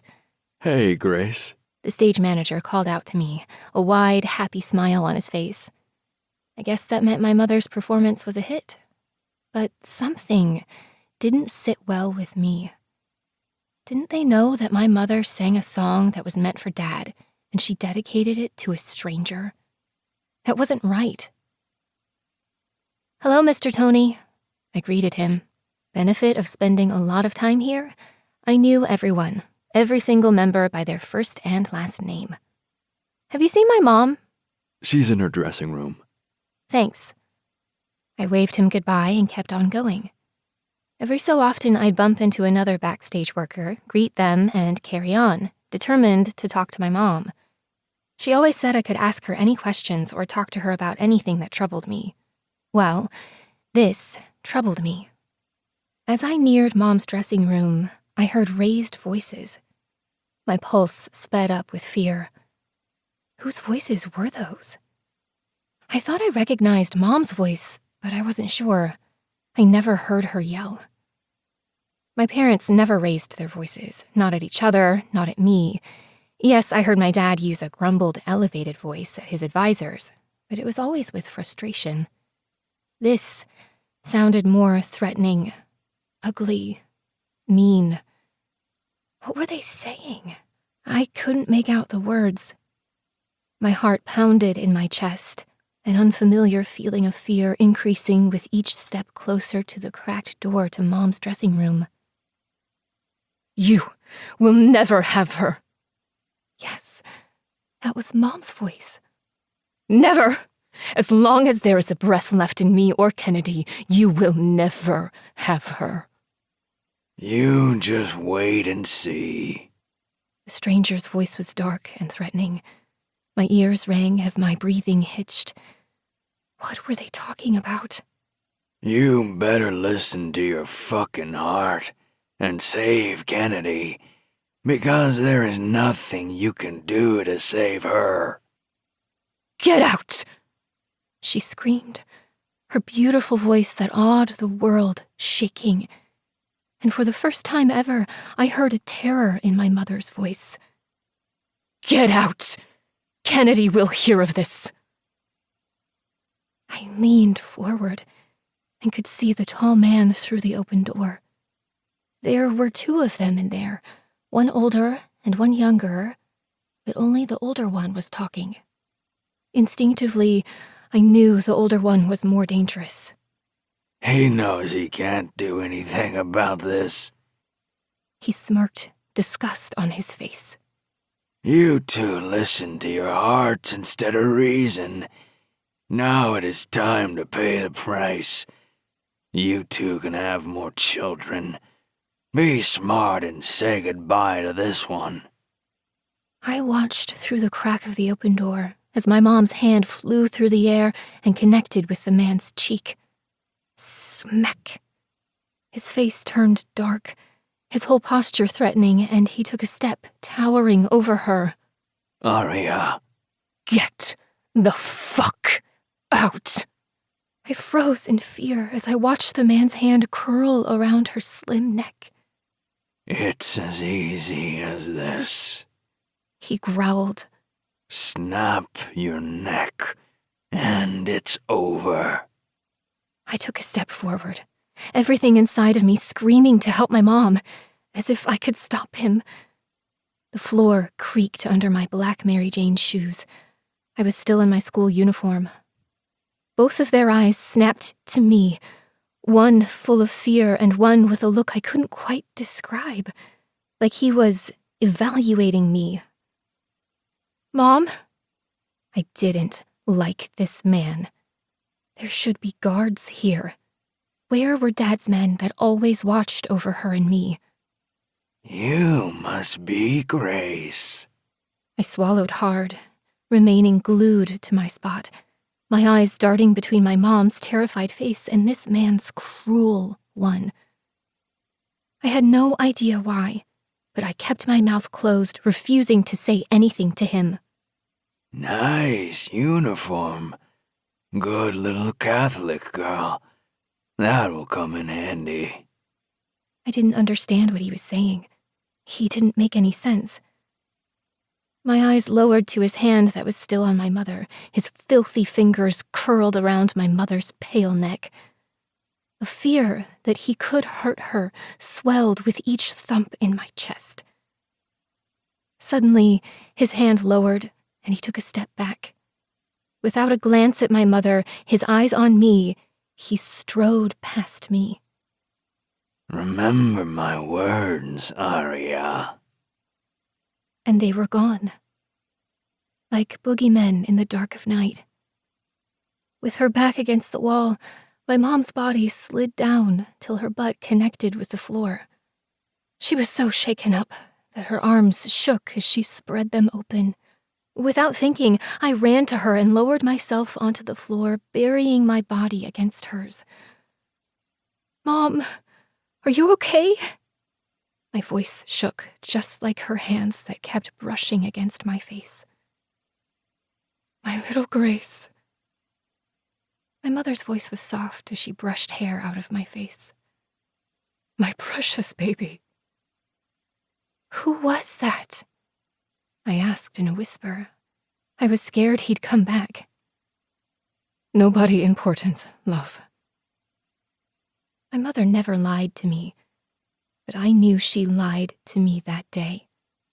I felt it in my gut. Promise me that no matter what happens, you will keep strong. For me. For Dad. I raised my head, searching out her eyes. "I promise, Mom." I wasn't sure if I could keep that promise, but it seemed so important to her. I wanted to ease her worry and fears that were edged so deep onto her face now. If it would help her, I would have promised anything that day. "You'll always be my little Grace." A soft, warm, fluttering feeling blossomed inside me at hearing those words. I loved my mom and dad. Even more, I loved their affections for each other. I loved their hugs and kisses, but my stubbornness insisted I pretended they were annoying. Though right now, I needed all her comfort, and I sensed she needed mine too. "Never let anyone clip your wings, my baby." "I won't, Mom," I promised. God, if only I knew how hard it would be to keep that promise. How hard it was to be strong. Mom and Dad died 3 months later. It was then I found myself face to face with the very same man that had threatened my mother. He turned out to be my uncle, a man my parents had kept me hidden from. Imagine being a child and not knowing you had other family, never having met your uncle or grandmother. It was a nightmare after that. Until the day I met Luciano. I thought I'd found a savior. So wrong. Tilting my head up at the moon, my thoughts traveled across the ocean, searching the memories. Past was left buried and behind us when we ran, but it was harder to forget. It was a constant exercise of discipline to make myself not think about him. The image of my husband's face flashed in front of my eyes. Even after all this time, the memories hurt. I fell in love with a true villain and learned my lesson in the hardest way possible. I would never let another man in. Maybe one of these days I'd get brave and take another man into my bed, although I knew with unquestionable certainty that nobody would ever compare to my husband. The way my body hummed for him, needing his touch. All the fucked up shit that happened, and I still craved his hands on me, the way he brought me pleasure. And I hated myself for it. I wanted him out of my heart and out of my system. I didn't want to remember him, the way his mouth felt on my skin, or the way his touch lifted me to unimaginable heights. All the while, he crushed my heart, like it was worthless. Like I was worthless. A shuddering breath left my lips as I brought my glass of wine to them. This was the reason I always avoided thinking about him. It made me feel like shit. Reaching over to the side table for my laptop, I checked my emails. It was better than thinking about the bitter past. Only one email sat in the secured mailbox. To the ghost. From Ruthless King. Good answer. I'd like to book the next 6 months of your exclusive services. Max 3 times per month as initially agreed. Monthly retention 200,000. The percentage fee per transaction remains the same.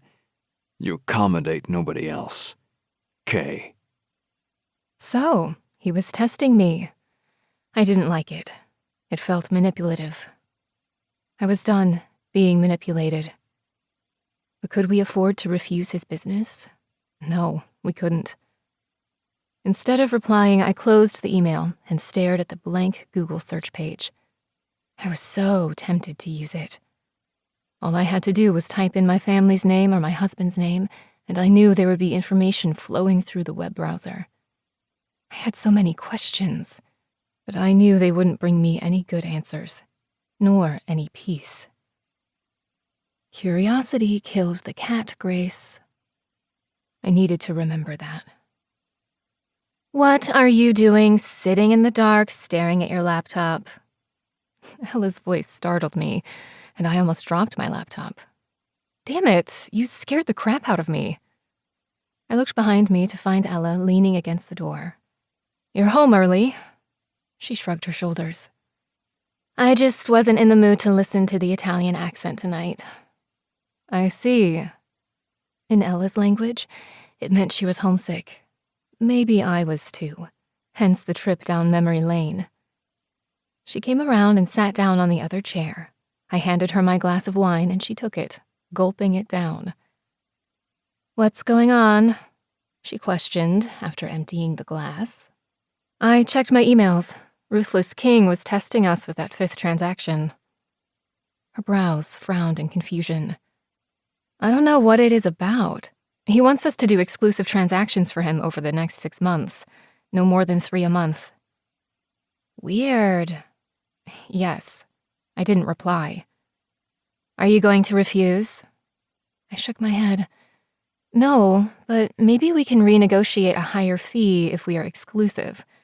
Although he did offer a monthly retainer fee, too. She nodded in agreement. It doesn't hurt to ask for more. We both stared over the dark seas, the silence broken only by the sound of waves crashing against the shoreline. The smell of the sea soothed my soul, and I hoped it did the same for Ella. Some days were harder than others. Yes, we loved it here and wanted to settle down, but we still missed home sometimes. We knew we couldn't go back to the States without putting our lives at great risk. I have to tell you something, Grace. Ella's quiet voice shattered the silence. My eyes shifted to her. She sounded serious. You won't like it. As long as you're not leaving me, we'll figure out everything else. I meant it, too.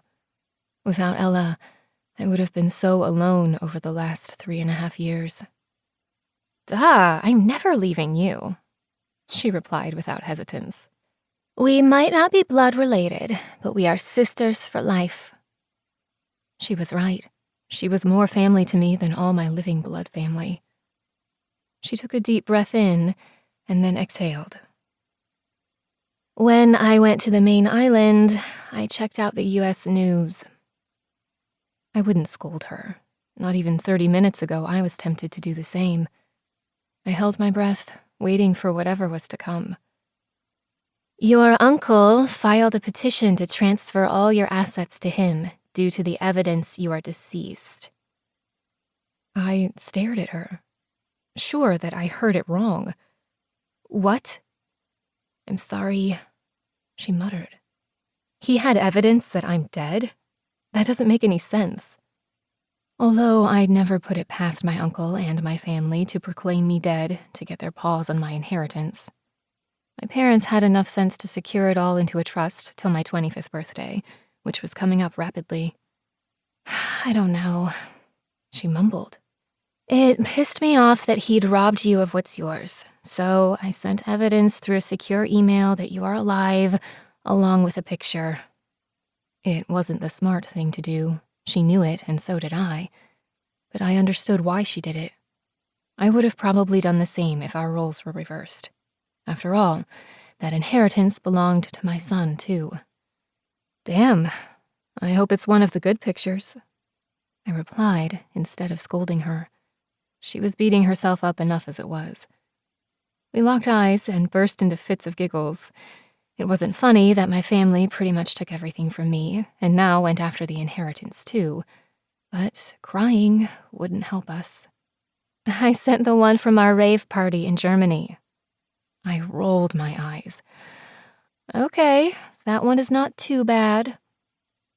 Turning my head back out, facing the sea, I stared at the moon's reflection against the surface of the waves. It was so peaceful in this little corner of the world. You could almost pretend the evil of this world didn't exist. But it did, lurking in the shadows. My family was a big part of it. Money, the root of all evil, but we couldn't live without it. Ella and I learned the hard way after struggling. In the first 3 months, we moved from one European city to the next every 2 weeks, scared that we would be found. We tried hard to watch our money, but unfamiliar going without, we didn't do a good job. We were both constantly tired and initially lost weight. Even with my pregnancy progressing, it felt like whatever little clothes I had, They hung loose on me. 2 girls in the big, scary world. If we were killed, nobody would have missed us. Because we were ghosts traveling with fake documents, either via train or bus, dragging from hostel to hostel, sometimes even sleeping at train stations. We kept our heads down and to ourselves. We often lost track of where we were. Sometimes I'd break down and cry at the cruelty of it all, and Ella would comfort me. Other times she'd have a meltdown, and I'd help her through it. We survived because we had each other. As the cash became frighteningly low, we started looking for jobs, anything that would help us make a little money and survive. Our limited language skills were our downfall. We even got so desperate that we tried pickpocketing. Neither one of us managed a single one successfully, so we gave that one up. But we had a little break with the last guy, Dietrich, we tried to steal from. He was a runner for a local crime gang. He cleaned their money and offered to pay us the commission if we helped him. It came down to starving and living on the streets or giving this a try. The best part was that the guy maintained he did all the laundering himself with his supplier. It didn't matter to Ella and I, as long as we got paid. It benefited us to be off everyone's radar, and it was the reason that Ella and I set up layers of security as we grew our customers. We quickly started finding our own clients. Well, criminals, if I was being honest. And we grew. We were both determined we wouldn't be hungry again or search for somewhere to sleep safely in the middle of the night. Dietrich unknowingly saved our lives. Ella and he dated for a bit. We never told him our story. But he picked up on the fact that we didn't want to be found. So, he gave us pointers on how to be invisible, how to make money on the black market, and remain hidden from suppliers. We worked hard to keep ourselves invisible, and for the first time ever, I wondered if maybe I should just let my family get their dirty paws on my inheritance. It wasn't worth my life, Mateo's, or Ella's. We didn't need millions. If I worked for Ruthless King for a few more years, we'd be settled for life. What are you thinking, Grace? I'm not sure. On one hand, I want to fight for what's mine, I admitted. But on the other hand, I don't think it's worth putting all of us in danger for it. If anyone understood, it was Ella. I agree, but it bothers me to think about him getting away with so much. Look at how many people he hurt. She was right. My uncle hurt her family, ruining them financially. All because her father refused to be a part of human smuggling with him and Benito King. Yes, her father was a dirty politician, but at least he had some scruples. I suspected my uncle had caused my parents' death, and that was barely scratching the surface. He would have killed me and Ella too, or worse. He would have sold me to satisfy my family's long-standing tradition. God knew the Romano family had a reputation to uphold as producing some of the best for their fucked-up arrangement. We didn't have any choice. We had to run away, in the dead of the night, like 2 thieves. It was either run or die. Ella and I weren't strong enough to take them all down. We've been slowly chipping away at him financially, I murmured. It's not enough, she hissed. It won't be enough till he... She cut herself off, her lip trembling. I knew she was right. If it was just me, I'd jump right in and cause havoc. I wanted to hurt my family and make them pay. But even more, I wanted Mateo safe. Just the thought of him getting anywhere close to my family rattled my bones with true terror. They wouldn't hesitate to use my son, just to get what they want. I'm sorry, Grace, she muttered. Sometimes the thirst for revenge just chokes me, and then makes me act stupid. I shook my head. You have nothing to apologize for. It is how I feel too, especially when I think about how he almost... The words faltered, my throat constricted. The last thing I want is for them to take more advantage of me, but Mateo is more important to me than all that. But you did the right thing by sending a picture, I told her. We'll just have to be careful not to have it traced back to here. I kind of like it here. I was careful. I knew she would be. I like it here too, but it would be nice to have an option to visit back, you know? I nodded in agreement. My family was her only obstacle. We met in boarding school, our first year of high school, but I knew about Ella and her family for months beforehand. Her father was a crooked politician that crossed paths with my uncle, who made a fatal mistake in dealing with my uncle to secure a passage for his smuggling. Her father provided a state port passage, but he realized too late what it was used for: human trafficking for Benito King. He should have asked better questions, done his homework. Instead, the idiot only saw dollar signs.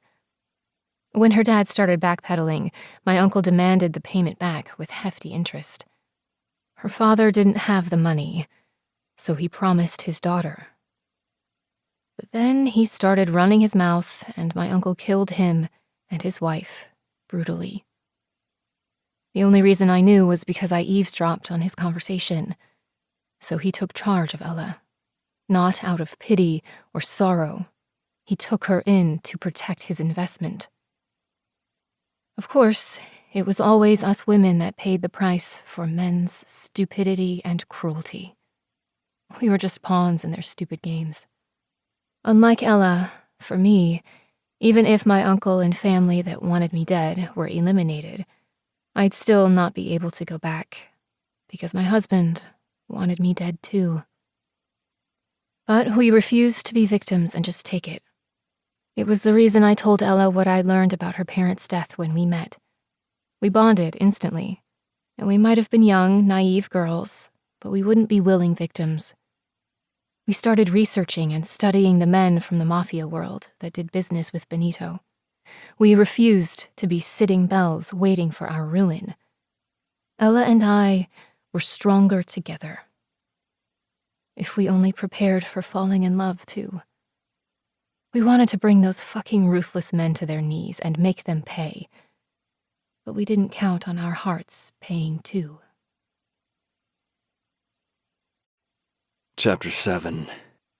Luciano. Everyone was staying the fuck away from me.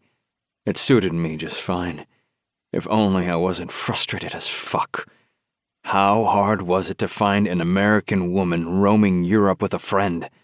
Apparently too fucking hard. Massimo, my cousin, happened to be in Italy, so I ordered him to make a stop in Germany to find any clues about my wife.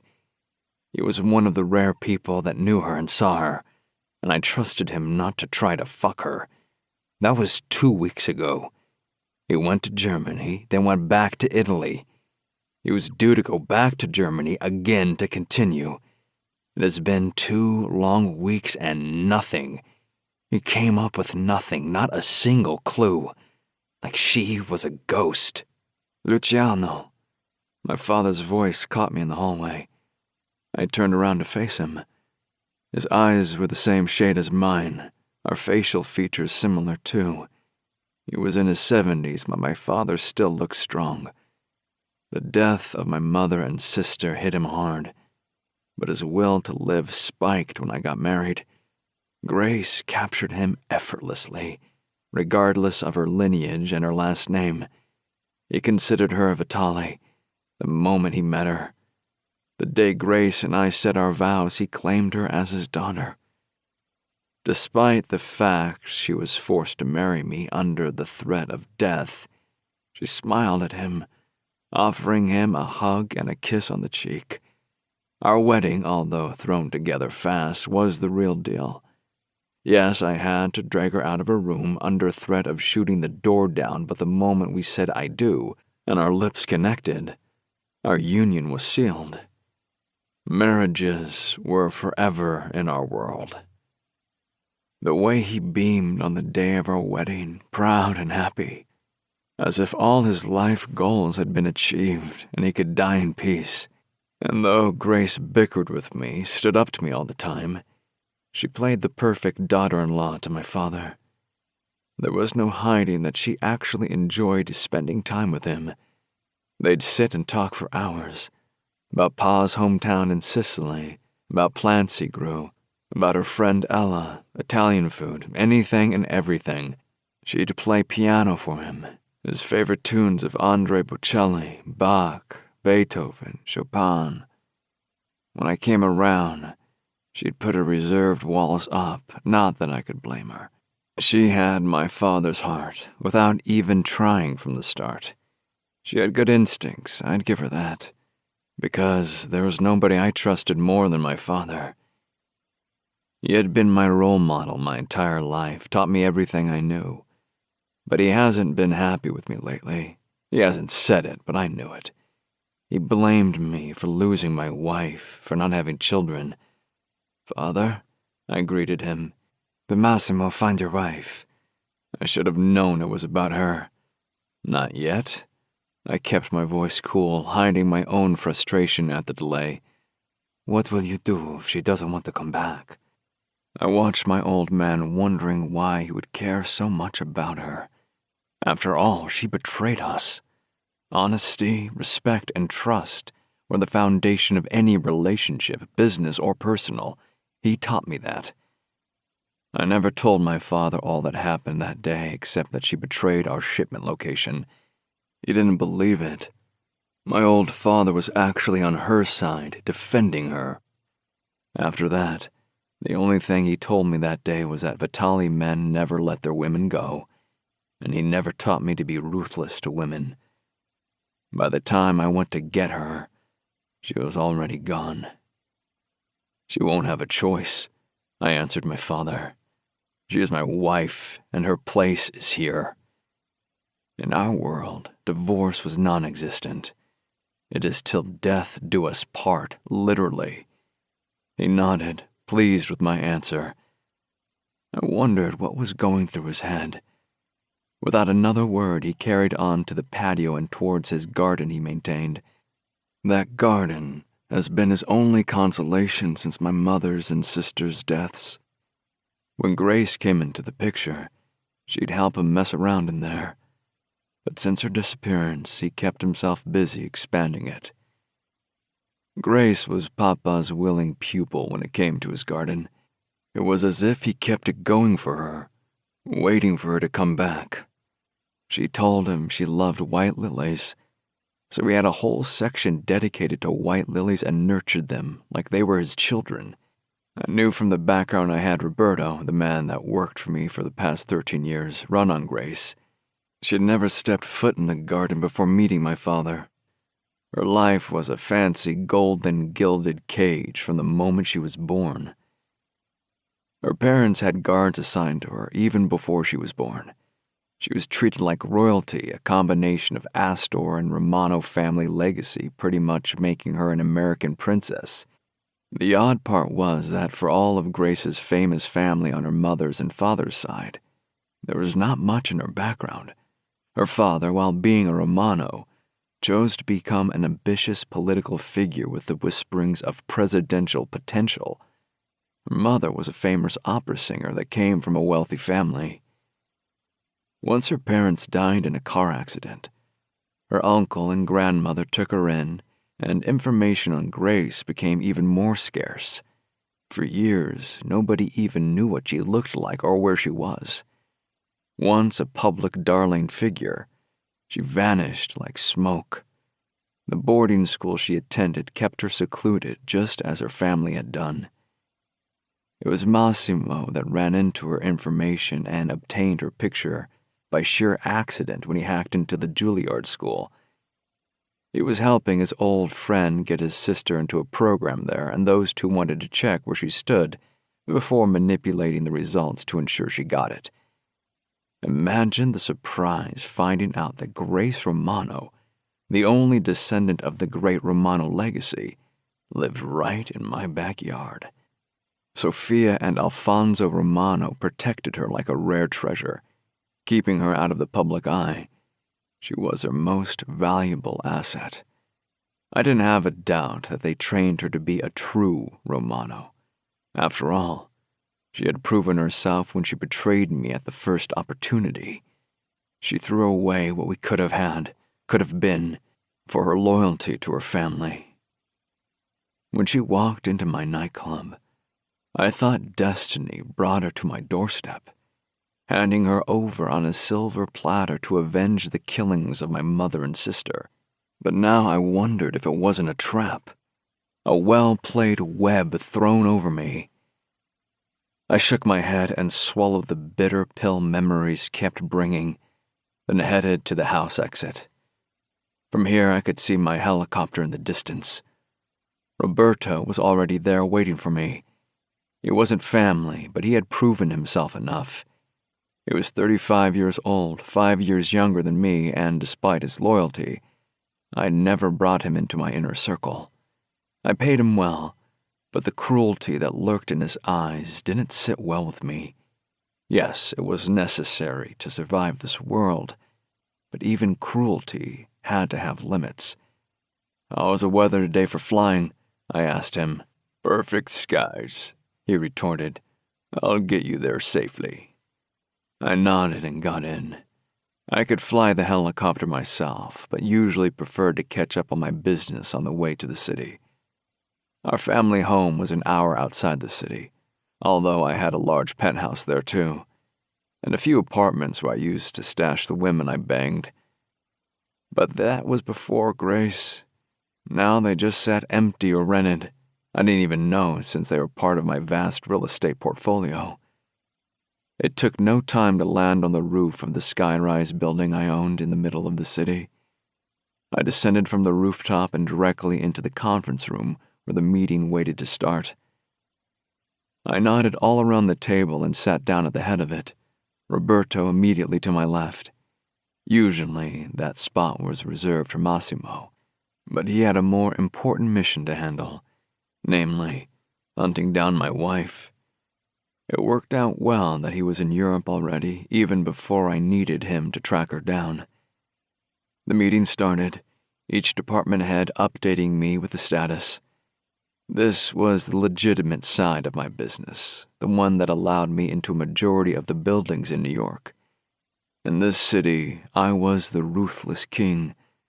Luciano Vitale's name was feared right along with the name of Cassio King. My phone rang, and I glanced at it.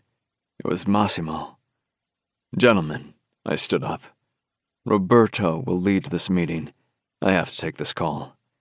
I trusted Roberto to handle this business, and I had competent people running the departments, so there was no doubt business would be handled. It didn't mean I trusted those people any more than the next person. I only hired the best, and I knew each person in this room understood their job. Otherwise, they wouldn't be here. Nodding at Roberto, I gave him a silent command to take care of this. His long years of service and loyalty earned him the trust to run my legitimate business. I would check the meeting minutes later, because there would never be full trust there. Whether it was my distrusting nature or the fact he wasn't family, I wasn't sure. Roberto hasn't done anything to earn that distrust. He was an orphan and considered this job, the men he worked with, part of his family. Those were his words, and God knew he had proven himself over and over again. I strode away without a backward glance. When it came to Grace, I didn't give a shit about any meetings. As long as everyone did their job and profits came in, finding my wife was the top priority right now. Once I was out of the meeting room, I strode to my office and shut the door. "Massimo." "Luciano, I need you to come to Sicily." "What the fuck are you doing in Sicily?" I growled. "You're supposed to be looking for my wife in Germany." I would kill him myself. Once he came back, I'd strangle him with my bare hands. "There's a woman here. I think it might be her." A deep exhale came over the line. "I just happened to be roaming the street, meeting an old friend, and this woman caught my eye. I think it's her." Luciano, You're staring. Her soft voice resonated in my chest and my brain. My chest tightened, but I willed it to harden. Her could only be one woman. Grace, my wife. Are you sure? None of my men have been able to find her for the past 3.5 years. I didn't want another false alarm. No, I'm not, but she sure reminds me of her. Where in Sicily? Of all the places in the world, I never expected her to hide in Sicily. It was where my parents were from. She lives in Favignana, but I spotted her in Cefalù. Cefalù was the hometown where both of my parents were born. Maybe hiding in plain sight worked too well for her. What made you look there? Actually, I wasn't looking. Your father asked me to check on your aunt, he explained. I was here already anyhow, so before I went to Germany, I made a stop. She told me there were 2 American girls living here for the past 9 months. I didn't think anything of it. But then when I was meeting an old friend, he pointed the woman out. It fucking looked like her, so I followed her. I have been following her for the past 2 weeks, wanting to make sure. I went to Germany for 2 days, but nobody from that festival knew anything about any American girls. Then I came back again, and fuck, I think it is them. I'm pretty sure Grace is here with her friend Ella. I stared out the window, silence stretching over the phone. I could still see her violet blue eyes staring at me in fear, the tears streaming down her face. It couldn't be helped. It had to be done. Bring her back, I told him in a hard tone. A heartbeat of silence. There's something else too, Luciano. What? There is a kid. I think it is hers. Locals wouldn't divulge too much, but I'm told the baby is hers. Bitterness slithered through my veins like poison. Grace had a baby while still married to me? Anger and jealousy tasted like acid. Fuck, what did I expect? I knew she'd move on. She was a beautiful girl, and I was sure she'd turn into a beautiful woman. Men's gazes always lingered after her. Her ginger hair, her eyes like the deepest sapphires, and her body that brought men to their knees. Maybe it is not her, my reason whispered. Once we started sleeping together, she told me she didn't want kids, not for a while. I wanted them right away, but considering she was barely 21, and I uprooted her whole life, I agreed to wait. It was the least I could do. Change of plans. Don't approach them. It was foolish to have Massimo cause trouble for no reason if the woman wasn't even Grace. This was how much that fucking woman messed with my brain. Even just the thought of her made me make irrational moves. I'll be there tomorrow morning to confirm it's her, I told him. I left, shooting a quick message to Roberto to handle the rest of the meeting. I stood at the corner of the street. I'd been on the island for the past 24 hours and my patience was running thin. I hadn't seen the woman nor the child. For whatever reason, the routine that the woman had for the days that Massimo watched her went out the window, as if she knew I was here. It was a charming little home. Nothing extravagant, a little stone villa with a yard and open view to the sea. Grace grew up surrounded by luxury weighted on hand and foot. This place was the opposite of everything she was used to. I was starting to suspect Massimo had mistaken someone else for Grace. The garden gate opened, and a woman came out. She had a baseball hat on, black shorts, and a white racer tank top. A ponytail looped through her baseball hat, and I silently cursed. What the fuck was Massimo thinking? This woman's hair was nothing like Grace's. Grace had a thick mane of wavy ginger hair, and this woman had smooth brown hair. I ground my teeth at disappointment. I was getting tired chasing after my wife all over the globe.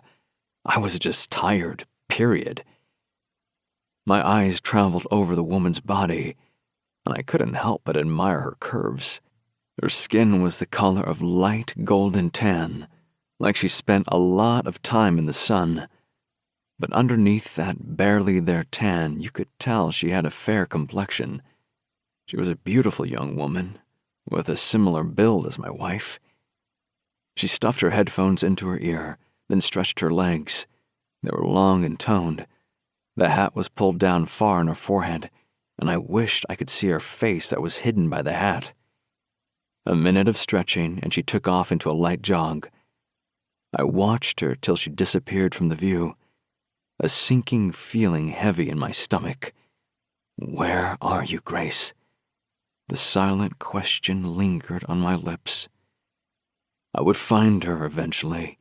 She couldn't hide from me forever. Before my life was over on this earth, I'd find her. Fuck. I'd bury myself into her and inhale her scent, drown in her stunning eyes. Her betrayal didn't diminish my need for her. Not one fucking bit. I headed back to the house Massimo had rented for the week. Fucking waste of time. I would catch this afternoon's ferry off the island. Just as I was getting ready to enter the gate of our own residence, I saw the woman again jogging along the beach. Her body was covered in a light sweat. Although there was a light breeze coming off the sea, the temperature was already rising. It tended to stay warm in these parts till late October, and the winters were mild. My eyes lingered on the jogger, and I couldn't tear my gaze away from her.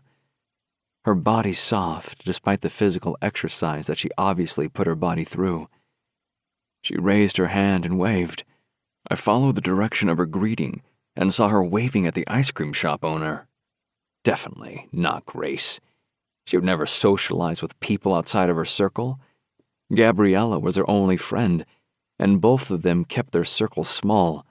In fact, Grace hated being the center of attention anywhere and everywhere, and most of all, she hated physical exercise. I entered the house with a bitter taste in my mouth. "Did you see her?" It was Massimo's greeting to me. He was sure that was her. "That's not her," I told him, heading for the little minibar. It was barely 9 in the morning, but I needed a stiff one. The look of disbelief on his face was almost comical, if it wasn't for the heavy lead in my stomach and agitation. "Fuck, I was sure that was her," he muttered. "And that friend of hers, both of them." I didn't see her friend, but the woman I saw couldn't be Grace nor her friend. I strode over to the balcony overlooking the sea. My wife's fucking eyes were haunting me. Everything about her was taunting me, reminding me of what I could have had. If only I hadn't fallen for one Romano. We were catching the first ferry in the afternoon. That's at 3 p.m. It couldn't be fucking soon enough. I needed to get back to business, bringing down the Romano family. Several hours later, Massimo loaded our luggage into the car. We sat in the back of the convertible, waiting for the damn driver to get moving. I felt the tension itching my skin, the pressure of the day ready to explode. It was all her fault. She had the worst effect on me. The driver finally decided to get a move on. He drove so slowly I might as well have walked to the damn ferry. I took a deep breath, keeping a lid on my temper. It wasn't his fault I couldn't locate my wife. Until the latest stunt her uncle pulled, trying to proclaim her dead and getting all Grace's inheritance. I was convinced her family was financing her hideout. Otherwise, there was no way she could have survived on the run for that long, and with a friend at that. But now I wasn't so sure. Now I questioned everything. Goddamn woman. We approached the ice cream shop by the beach and my eyes traveled over the few guests sitting there. I spotted the jogger from this morning right away. She didn't have a baseball hat anymore, but I'd recognize that body anywhere. Her back was to us, leaned against the stone flower bed, speaking with a few women, and the old man who I guessed must be the ice cream shop owner. She wore a light white summer-thinned strap dress, her thick brown hair falling down her back in a soft, shining curtain. Damn, I was sure that was her. Massimo muttered under his breath, spotting her. Different hair, but... The driver stopped at the crosswalk to allow pedestrians to cross. I hated that I kept staring at the woman. I had sunglasses on, so at least it wasn't visible. There was just something about her that was captivating. No other woman besides Grace ever captured my attention like this. One of the other women spoke vividly, like there was a fucking mime show going on. Curiosity had me watching her like a hawk, eager to see at least part of her face. Her arms twisted behind her back, her right hand wrapping around her left wrist, stretching her back. I narrowed my gaze. It was something Grace used to do. The driver shifted the gear into drive. "Stop," I ordered him. The woman was completely oblivious to anyone but her friend speaking to her. The words of an Italian woman with a heavy accent traveled over, her hands up in the air. I had no idea what she said, but the young jogger threw her head backwards, and a melodious laugh traveled over the sea-fragrant breeze to me, and my heart froze. "What is it, Luciano?" Massimo asked. "Wait," I told him. I waited for another sound from her. I just needed to hear a word leave those lips, hear her voice, and I'd know for sure. Massimo and I sat in the car, in the middle of the road by the ice cream shop, but nobody seemed to care. This place was so small, there was not even a need for a car. Another melodious laughter. "Mama, Mama!" A child's voice reached over, but I kept my eyes locked on the woman. I refused to blink, worried I'd miss a clue, like it was a life or death situation. The woman turned her head in the direction of the little boy's voice, and that's when I saw her. That fair, creamy skin, with a light tan and luscious lips curved in happiness. "Hey, baby!" she exclaimed, and ran towards the little boy. A wide smile spread on that beautiful face. Her profile, her mouth, that nose. Fuck. It was her. It's her. My voice strained. Fuck. Maybe it shook for a second too, but I kept my eyes glued on her form. There was no way I'd let her out of my sight now. She colored her ginger red hair into a rich brown. I didn't like it. Scratch that, I hated it. But her voice, her smile, her face, they were all still there. She looked radiant, happy. The smile on her lips used to be the one she gave me. She used to smile only at me like that, but not anymore. She was at the boy's side in a few quick strides and picked him up into the air, while he giggled happily, spreading his hands wide open. "Mama!" he squealed. The boy couldn't be older than 3, maybe 2. The anger and bitterness swelled inside me. I had never felt hatred like this, and I fucking hated her uncle, hated her family. But this was different, even more personal. It was hate mixed with regret and another feeling I wasn't willing to analyze. Grace's happy laugh carried over to us. Everyone's eyes were on them, smiling. They all knew her. The little boy had a beach hat on that hid his face from my sight. I wondered if he looked like his mother, had her eyes. I reluctantly had to admit that my wife was even more beautiful now than when I met her. The naive and scared young woman of barely 21 was gone, and in her place was a beautiful woman that took your breath away. And I still wanted her. Even seeing her with a child by another man, I needed her like the oxygen I breathed.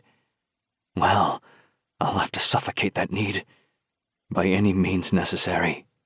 "Hey, woman! I want a happy greeting like that too."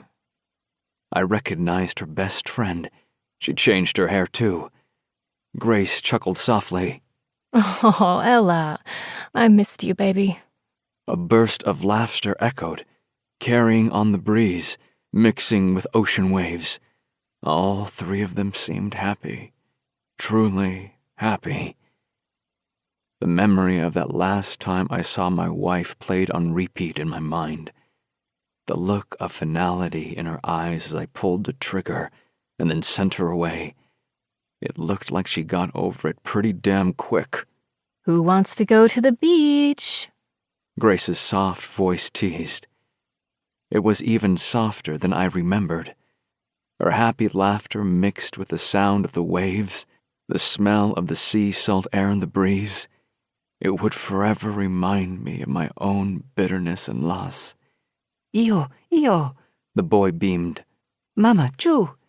He demanded to be put down. First, my kisses. She showered kisses on the boy's belly and he wiggled. It felt like being stabbed over and over again in the sweetest agony. Mama, giù. He demanded, giggly.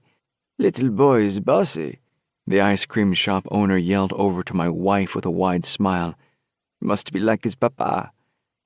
Grace glanced in the direction of the old man and smiled. No, he's better than his papa. Who is the boy's father?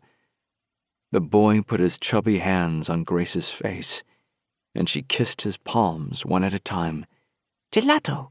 He demanded. He's turning into an Italian. Ella, her best friend, came up to both of them as Grace put the boy onto his feet. He's speaking more Italian than English. Grace chuckled. Seems appropriate since we are in Italy. Come on, Ella. Let's go get a gelato. Ella groaned. Ugh, not you too. Grace laughed happily. Don't worry. It's one of the few words I know.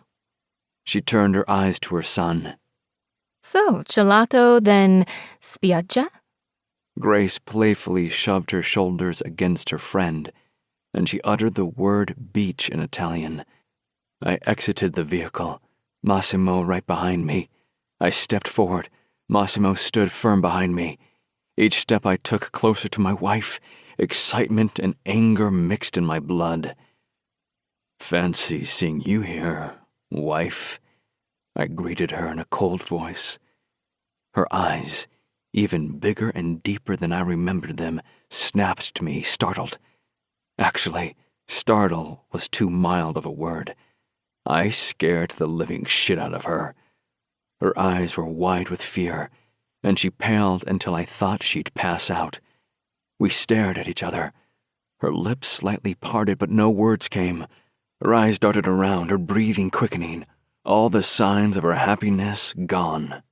Seconds ticked into minutes, and the sounds of waves crashing against the shore, so symbolically mirroring the increasingly crushed expression on her face. Her son, how it grated me to even think of her having someone's son, started crying, and it was what finally woke her from her stupor. She quickly faced him and started cooing at him. Shh. It's okay.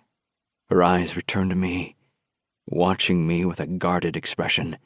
She picked up the boy off the ground and sat him on her hip. Don't I even get a hello, wife? I mocked her. She pressed her lips into a thin line, her eyes turning darker. Her violet eyes were always her telltale. She couldn't hide her emotions. Hello. Even mad, her voice sounded soft. Can it be a goodbye now, too? I chuckled without amusement. I don't think so. She closed her eyes briefly, took a deep breath, and then exhaled, as if she was desperately searching for an ounce of patience. What do you want? You're going back home with me. No.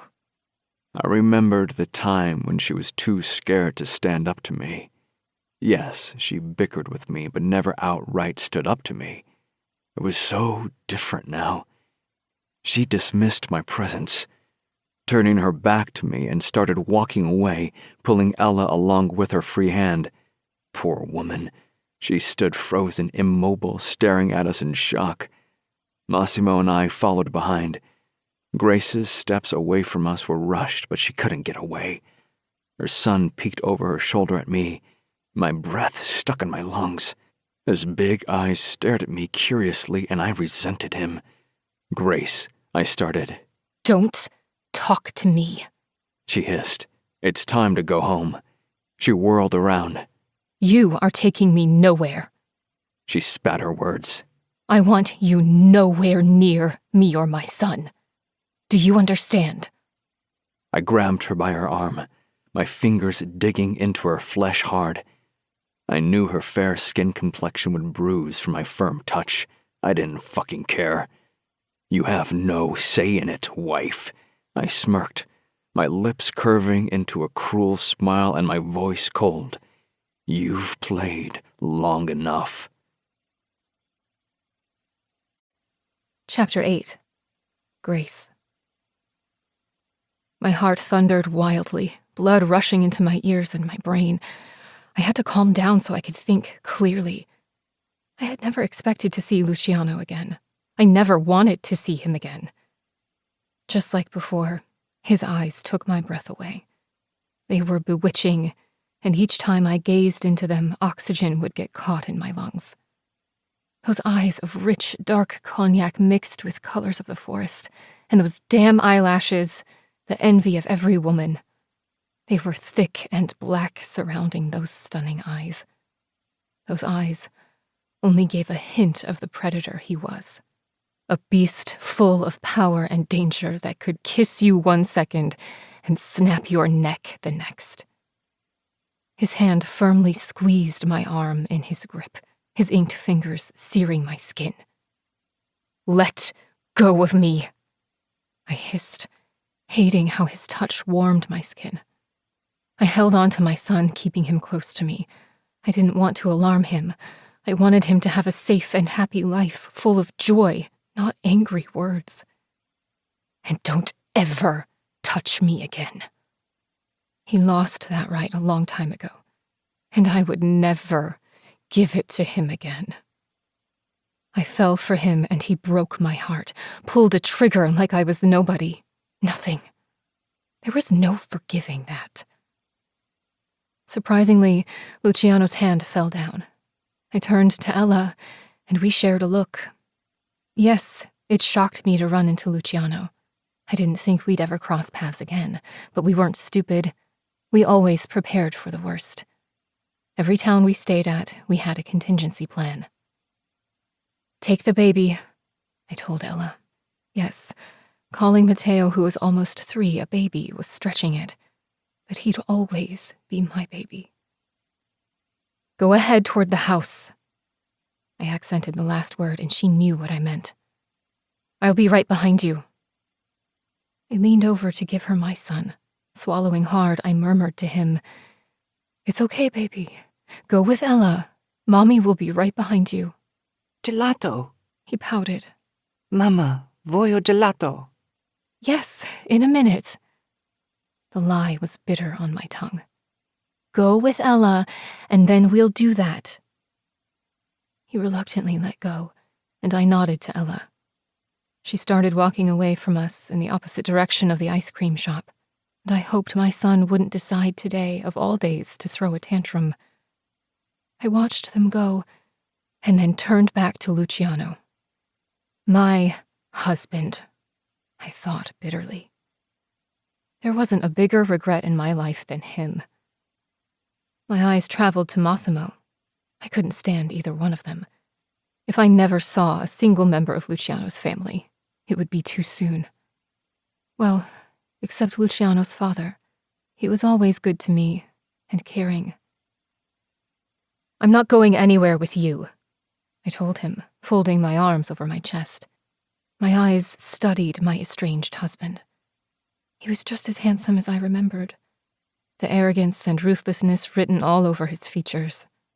His thick, dark hair looked soft, just as I knew it was, and those smoldering hazel eyes could once upon a time make me weak in my knees.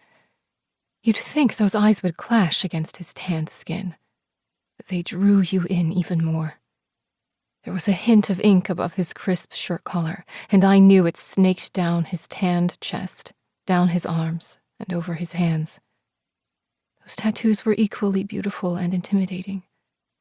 For all intents and purposes, my husband was a gorgeous man. If only he wasn't such an asshole. He gave me one of those arrogant smiles I hated so much. What I wouldn't give to slap that arrogant expression off his face and knee him in the family jewels and watch those lips curve into a painful grimace. Those lips were made for sinning, and he knew exactly how to use them. For good and evil. Oh, but I think you will come with me.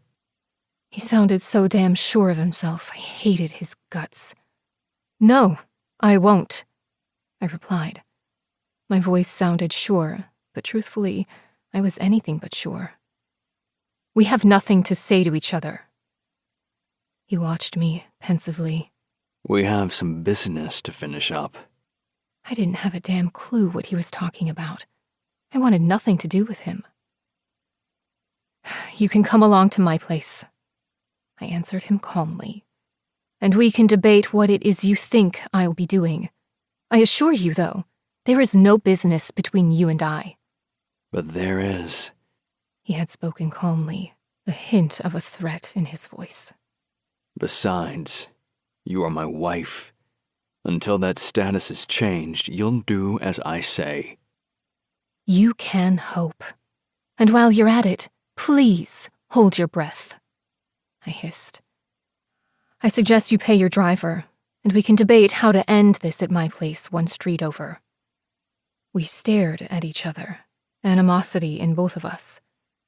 I hoped I hid it better than him, but I was pretty sure I was an open book. It was interesting how that battle of wills that started on the first day we met continued as if no years passed by. We stood there, neither willing to budge for what seemed like hours, although it was mere seconds, maybe a minute, tops. Finally, he nodded and turned to go to his car. Massimo glanced my way, then went after Luciano, whispering something under his breath. I didn't give a shit what they were saying. I watched, waited, till they were far enough to give me some headway. I thanked God and all the saints that I decided to wear my white chucks instead of sandals. I turned on my heel and started running. Son of a bitch. I heard my husband yell behind me. Grace. I continued running, not bothering to glance back. I couldn't afford to lose a single second. I heard them in the distance, but I was at an advantage. I turned left, that would take me to my house, but knowing those two, they probably already knew where we lived. Right after taking the left, I took the first alley and a shortcut to get to the street parallel to this one. Once I was there, I kept running, looking for a cab. I flagged a driver and jumped in. Ferry, veloce, fast. He nodded and rushed through the streets. My phone beeped, and I glanced at it. Made it. Relief washed over me, giving me extra hope. I kept glancing over the familiar streets for the two unwelcome figures, but I never saw them. I hoped we wouldn't see them again. 10 minutes later, we were at the ferry, and I gave the driver a $50 euro, then jumped out of the cab and ran towards the ferry. My eyes scouted for the two familiar faces, and the moment I spotted them, I rushed towards them. You made it, Ella murmured, relieved. Her face was pale, her lip trembling. I took my son Matteo into my arms, placing gentle kisses on his forehead. Yes, we need to catch the first flight out of this country. I hated leaving and starting all over, but we had no choice. It made me resent my husband even more. Why couldn't he have just stayed in his stupid world and ruled his cursed empire? Instead, he had to destroy everything in his path. Mama. Matteo called out to me. I took his small hand into mine, and I placed a kiss on the palm of his little hand. I would never allow Matteo to be touched by that world. Shh. Bitterness swelled inside me. Now, we had to uproot Matteo and start a whole new life. I loved our life on this little island with people that acted like family. We need to get to Palermo International Airport. All our emergency travel documents and travel bags are kept there. She knew that too. Thankfully, we could access our money from anywhere in the world. We wouldn't go hungry without money, food, or a way to afford a shelter. Right now, we just had to get out of here. Ella nodded. It tore at my insides to drag us to another start. Ella, are you sure you want to come along? You'll be safer if you stay behind. No. Her answer was firm, the determination written all over her face. We stick together. We do this together. I exhaled a breath I didn't know I was holding. I wouldn't have blamed her if she wanted to stay behind, but it felt good having her by my side. Thank you, I muttered. She had been more than family for as long as we've known each other. We stood on the deck of the ferry, watching the island that was our home for the past year get smaller and smaller. This place had been our longest residency since we left the States. The wind swept through the upper deck, blowing our hair wildly, and along with it, our little happy life. Do you think this will work? Ella kept glancing around. She was scared, just as much as I was. If Luciano dragged us back home, we'd be doomed. We escaped our fates once. I wasn't sure if we'd succeed again. Despite my worries, I nodded in answer. Words stuck in my throat. It had to work. Chapter 9.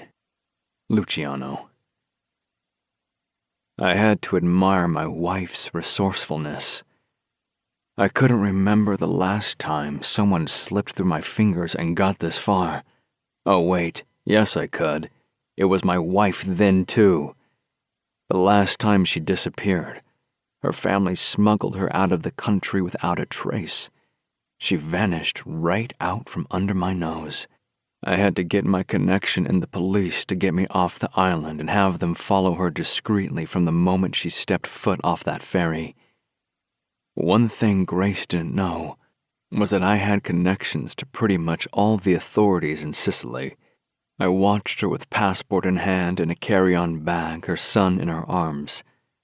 Her friend had a carry-on bag too. I was curious to know where they kept their stuff, since they never went back to their house. I couldn't help but be a little impressed. My wife was prepared in the event I ever found her. She had come a long way from being my naive, trusting wife. However, I wouldn't repeat the mistake and let her slip through my fingers. If I had to chain her to me, I would. Or even better, maybe her son. Because I knew without a doubt she would never leave without him. He would be my leverage. Your plane is ready, Mr. Vitale. Good. I headed towards my wife, with Massimo and Mario, one of my local bodyguards, and 2 police officers. She was ready to board a plane for South Africa. Fucking South Africa. What did she think she'd do in South Africa? Yeah, never gonna happen. I strode towards her, coming up right behind her. Even now, I admired her graceful back as she held her son in her arms.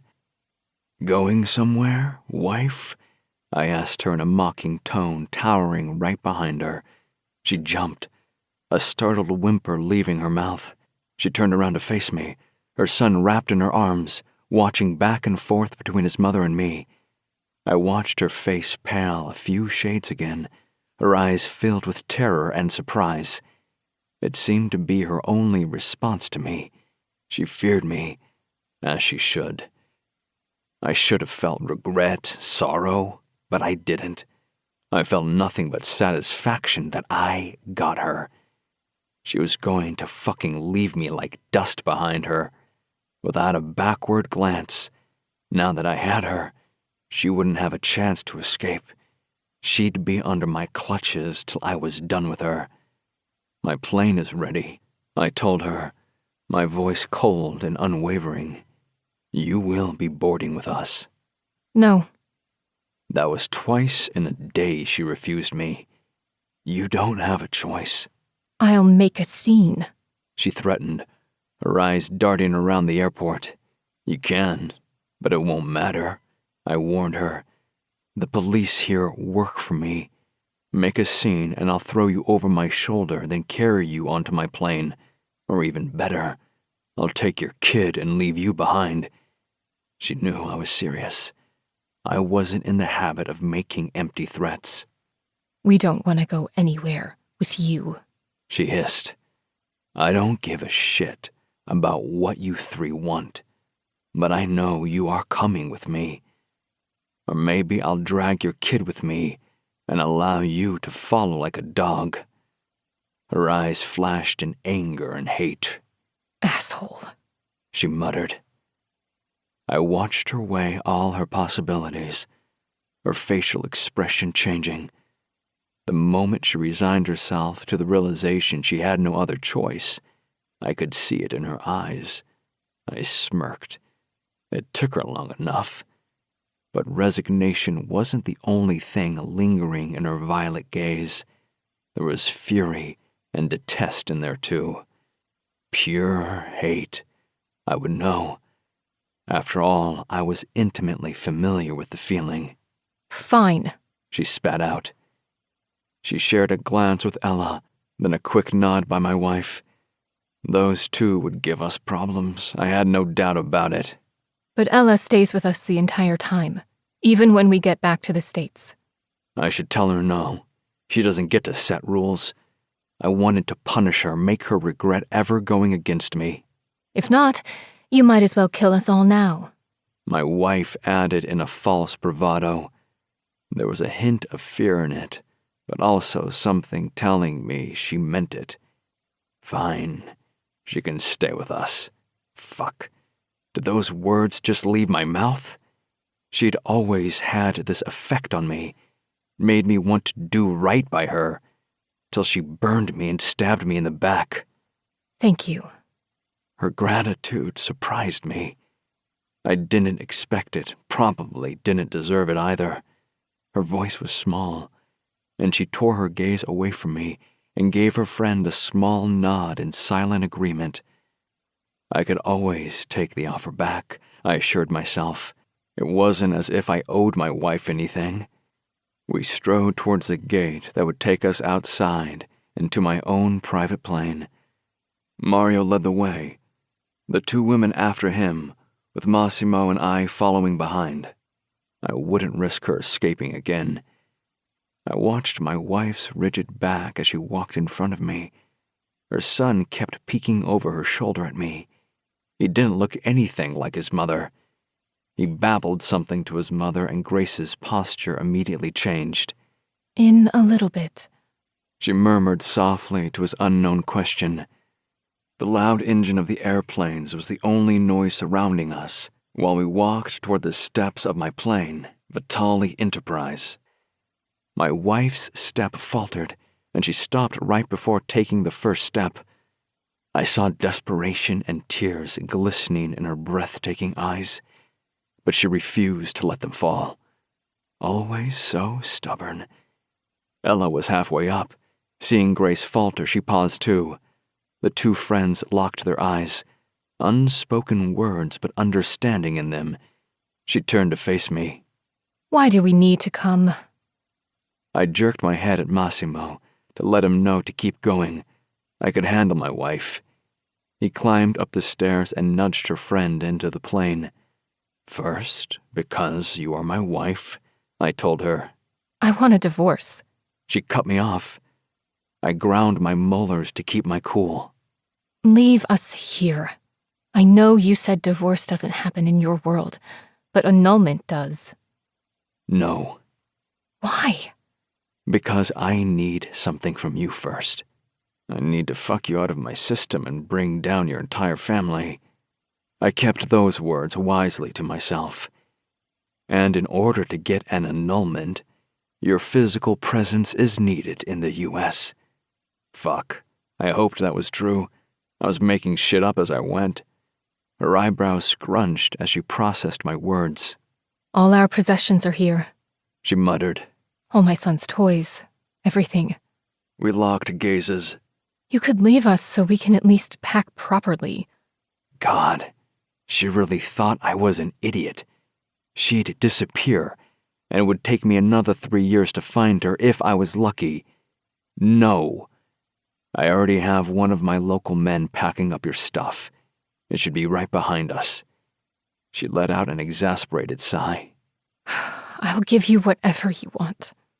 My cock stirred to life at her offer to give me whatever I wanted. If she only knew. I'll sign any paperwork, tell you anything. Please, Luciano. Leave us here. You are starting to piss me off, Grace. I gritted instead. She was so good at tearing down my control. I was half tempted to bend her over right here and fuck her. But her son was in her arms. Fuck. Get on the plane. Ero, Mama? Her son babbled. She took a deep, resigned breath. Yep, plane. I placed my hand on her lower back and nudged her up the stairs. She quickly smacked my hand away. I got it. Thank you. Lovely. She couldn't even stand my touch, and I was ready to pounce on her. Years of jerking off with only images of my wife to help me find release finally caught up to me.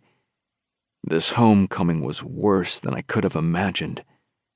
The second she entered the cabin, Ella quickly stood up and headed her way. Are you okay? Grace nodded, her lips pressed tightly together. If looks could kill, my dear wife would have had me dead already. Hello, Mr. Vitale. The stewardess greeted us. Would you and your guests like some drinks? Yes, thank you. The usual. I would need to get drunk to survive this transatlantic flight with my wife on board. Otherwise, I might drag her into the back of the plane by her hair and fuck her senseless. And you ladies? She asked our guests. Grace and Ella just shook their heads. And who are you? The stewardess cooed at Grace's son. Would you like some milk or juice? The boy looked from the stewardess to his mother, questions in his eyes. Whichever you want, Matteo. She murmured. I covered my surprise. Matteo was my father's name.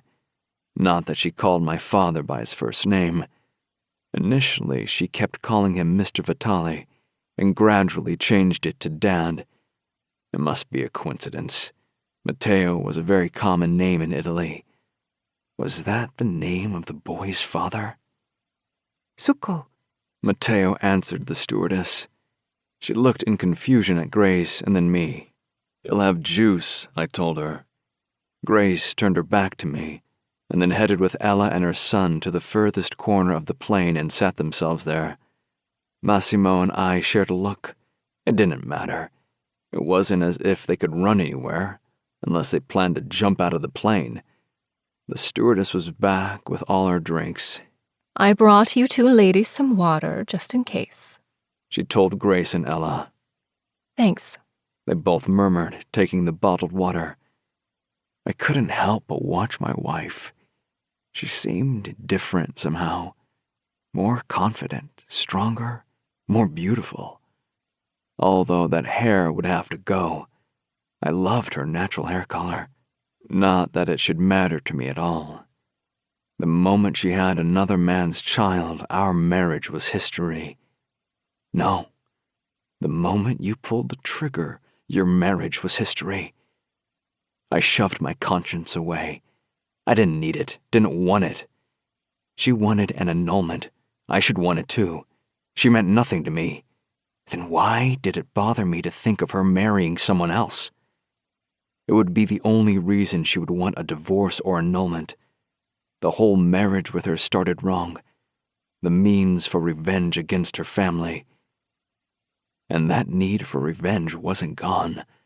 I would use her for revenge and to drag her back into my bed. I had to get her out of my system somehow. I watched her with her son as the plane ascended into the air, murmuring soft words to him I couldn't hear. I recalled how she insisted on not having kids during those short months we were married. She certainly didn't mind having a child with another man right away.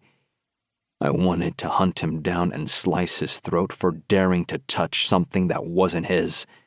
Fuck, I wanted to torture the man nice and long and see light extinguish from his eyes, forever seeing my woman flush with orgasm. The bitterness in my veins was like poison. Her fingers stroke her son's hair softly, her whispers soft. I watched the boy's eyes droop, and the moment we were up in the air, he fell asleep, his head on his mother's lap. I turned my gaze away, grinding my teeth. Instead, I caught Massimo watching Gabriella. He had a crush on her before they disappeared. I imagined he probably still did. Yeah, good luck with that.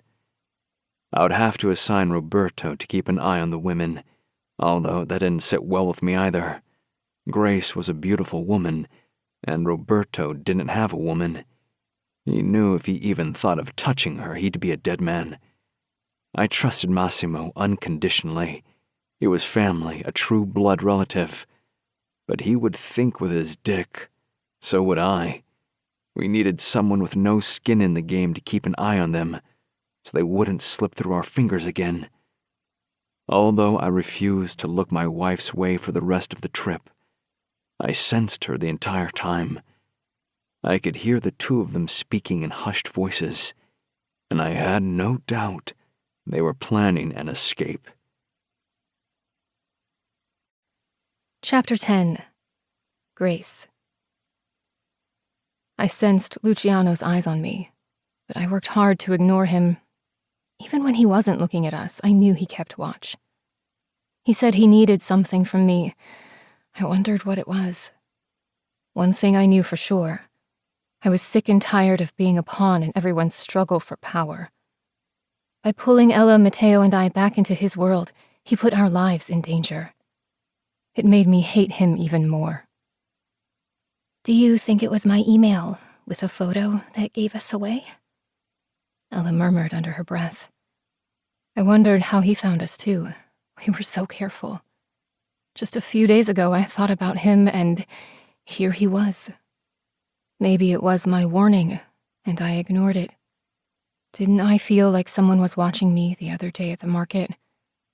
Now I knew for sure someone did. I should have packed us up and made us move that day.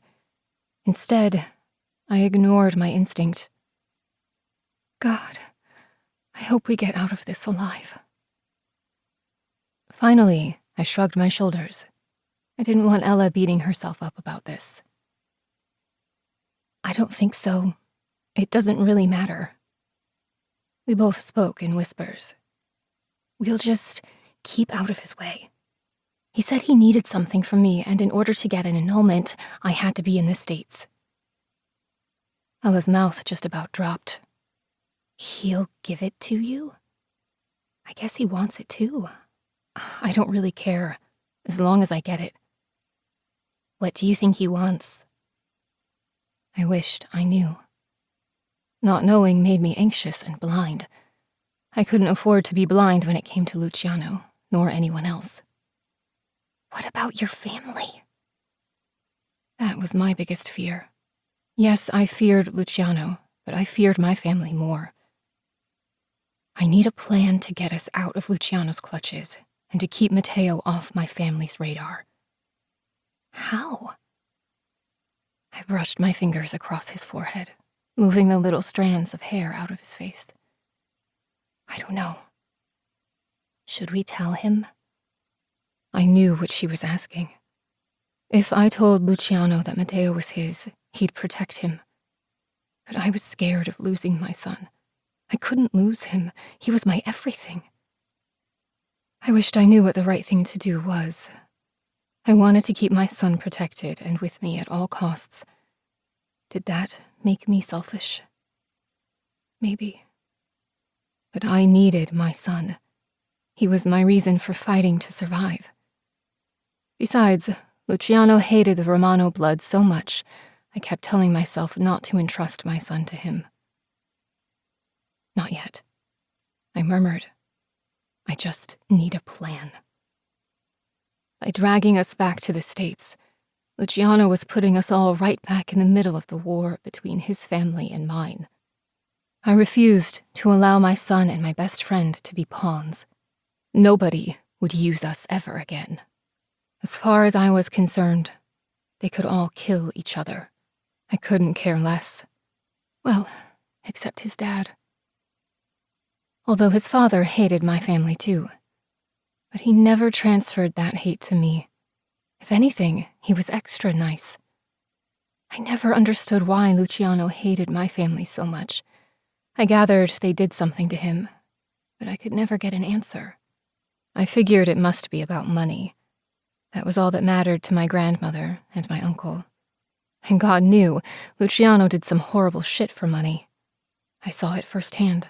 Drug trafficking and money laundering. Why did he need it when he was rich as fuck? Between him and Cassio King, they owned most of the real estate in New York. Luciano owned casinos in New Jersey and Connecticut too. Wasn't that enough? I raised my eyes, risking a glance at my husband. Our gazes met, and shudders ran through my body. It's just disgust. I lied to myself. God, I hated him. I hated everything about him. We landed at JFK International, and I debated if somehow I could alert security or the Border Patrol to help us and get us out of my husband's clutches. We exited the plane, and Luciano already had extra men waiting for us, along with his armored vehicles. If he wouldn't work with criminals, he wouldn't need this shit. But I kept those thoughts to myself. I glanced around, hoping someone would come and take our passports. Ella's, Mateo's, and my traveling documents were falsified. We left the country with fake documentation too, but we discarded them the first chance we had in Europe. Our first purchase in Europe was new identities. When I gave birth to Mateo in northern Italy, on the military base, I used my real name so I could ensure there was a record of my son. But I already had a new identity established for him too. So when Ella snuck me out of the hospital 2 hours after giving birth, we were on our way to Portugal. We stuck to EU countries to ensure we moved under the radar. Crossing borders was always my biggest fear. Yes, we invested a lot of money into our new identification, but neither Ella nor I were experts. I couldn't tell the difference between a good fake travel document and a bad one. But I should have known that Luciano would bribe whoever, so we'd never have to go through any security or border patrol. Oh, wife, you look so disappointed. He taunted me as we all crammed into a large vehicle, his guards packing 2 vehicles in front of us and behind us. He probably knew exactly what I hoped for. There will be nobody to check your travel documents. Don't worry. I wouldn't let my wife get put in federal prison for traveling on falsified documentation. Ex-wife. I barely choked out. Not yet. His cold gaze was on me, chilling me to the bone, and the smile on those sinful lips was cruel. Still, that sweet spot between my thighs throbbed. I tried to justify to myself it was deprivation. My body would react like this to any man. The last time I had sex was with him, the day he pressed his gun onto my temple. It was only natural that my body finally wanted a release. Though I suspected I was lying to myself. Maybe I am just plain stupid. Only a stupid woman would feel any fucking tingling on her pussy at seeing a man that played Russian roulette with a gun against her skull. There was nothing natural about this. My body should be repulsed by him. He put a fucking gun to my forehead and would have killed me. He pulled the trigger. And the only reason I lived was because of some sheer dumb luck. I fucking hated him. My husband, my uncle, my grandmother were all competing for the first spot on my hate list. I should kill all 3 of them. At least I was smart enough to learn some defense skills over the last few years, and I learned how to use a gun. Maybe it will come in handy. I thought to myself, and I could rid this world of 3 parasites. But even as I thought that, I knew having Luciano's blood on my hands would shatter me. I could never look my son in the eyes if I murdered his father, regardless if he deserved it or not. I hate his guts. Mamma, ho fame. Matteo's voice pulled me from my hate tantrum. I blinked my eyes, looking at my son. What? Ho fame. He whined. I glanced at Ella in exasperation, but I knew she didn't understand him either. I had to learn Italian. What kind of mother doesn't understand her son? Matteo, in English, please. I felt like shit asking him to say it in English. I should know my son. He's hungry. Luciano chimed in, and the fact that he could understand my son and I couldn't made me hate him more. I dug through my bag, but before I could pull out a snack for him, Luciano handed Matteo a Kinder Bueno. My son's eyes got big, and before I could even open my mouth to reprimand Luciano for giving a kid chocolate to sate his hunger, Matteo was tearing into it, struggling to open it. His eyes met mine, begging me to open it. I took it with a sigh and opened it for him.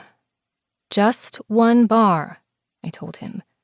We'll have lunch or dinner once we get to our I cut my word off. I almost said prison, but that would be cruel.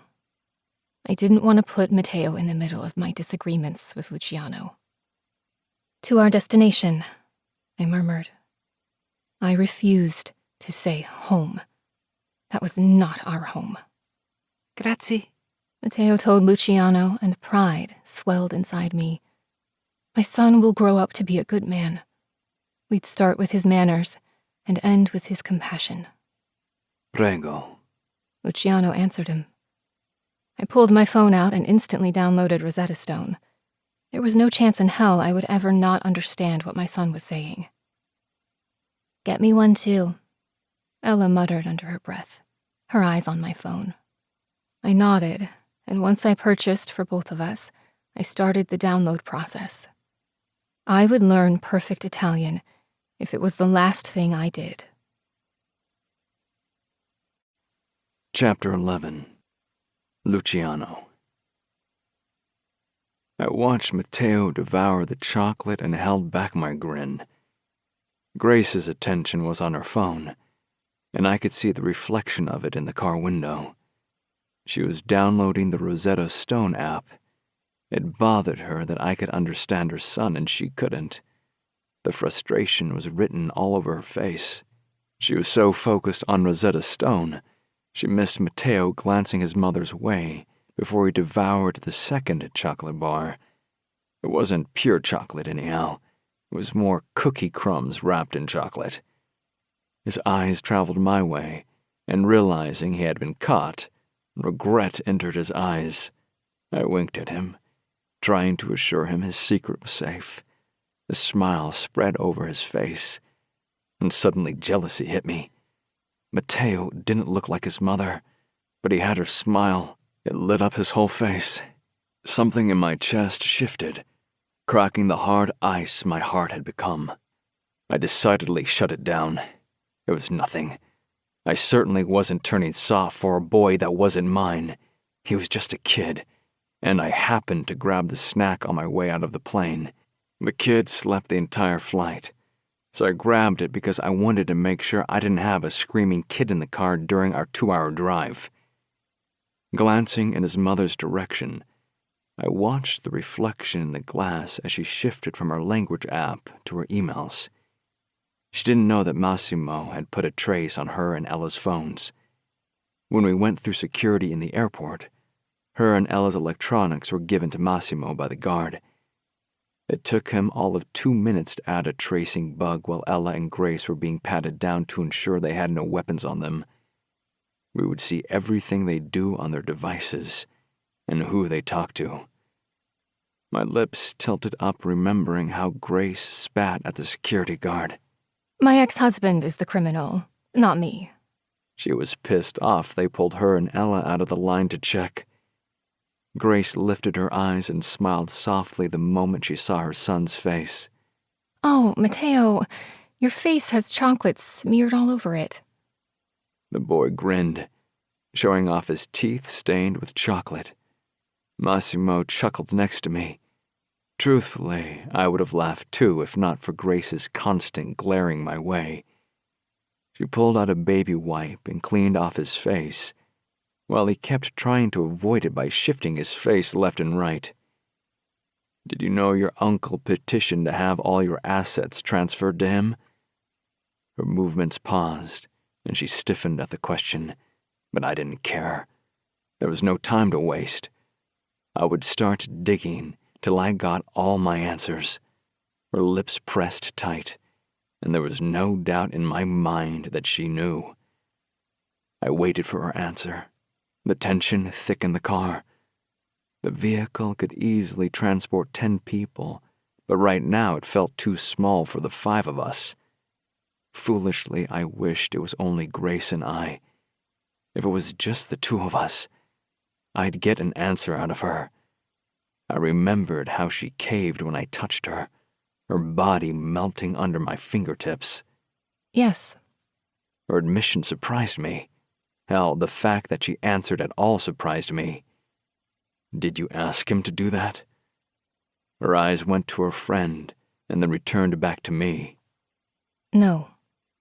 Was he going to split it with you?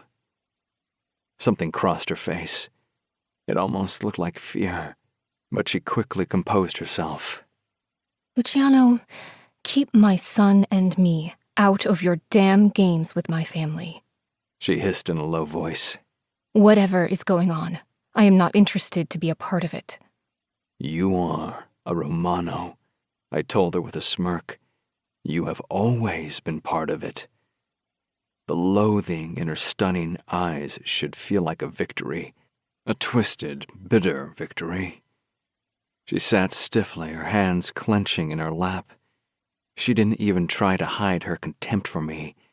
I trapped her, and there was nowhere for her to go. Let her hate me, I thought to myself. I don't care. She'd serve my purpose once and for all. I'd get this woman out of my system and out of my head. If she was financing her uncle's activities, I'd have her broke before the week was out. There was no room for her in my life. I'd take what I want and then send her on her way. She can run back to her man, I thought bitterly. But I knew it was a lie. I'd never let her go to another man. The only way out was death. Mama, Her son called out to her. As she glanced at Mateo, her features instantly softened. Yes, baby? bene? That kid worshipped his mother. For all I knew, he was still in diapers. Yet he was already worried about his mother. Yes. She pulled him into her arms and pressed a kiss against his forehead. For the rest of the trip, she ignored me. While she stared out of the window stubbornly, I couldn't help but admire her graceful, pale neck. The last time we drove together, I couldn't keep my mouth off her neck, nibbling and licking her soft skin. I wondered if she still tasted the same. My eyes roamed over her face, and I noticed exhaustion written all over it. While her son slept during our flight, she didn't. Even Ella fell asleep. But Grace remained awake, as if she kept watch, which was ridiculous. Did she think I was going to throw them all out of the plane? She probably did think that, considering how we parted ways. But what did she expect? Her family killed my mother and sister. There's no way she didn't know what her uncle and grandmother had done to them, cornered them and killed them execution style in front of my father's eyes. Even knowing what her family had done, Grace betrayed me by telling her family about my shipment. I just started to trust her, and she betrayed me at the first opportunity.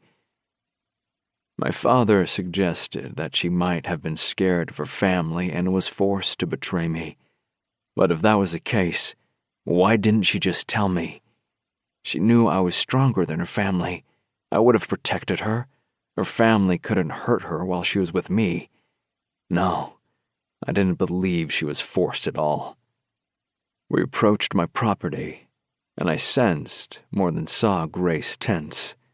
In fact, she was so tense, I feared she'd snap in half. The moment the car came to a halt, my father was at the entrance, eagerness and restlessness all over him.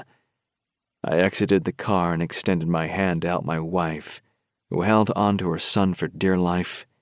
She ignored my hand and exited. Gracie, sei venuta.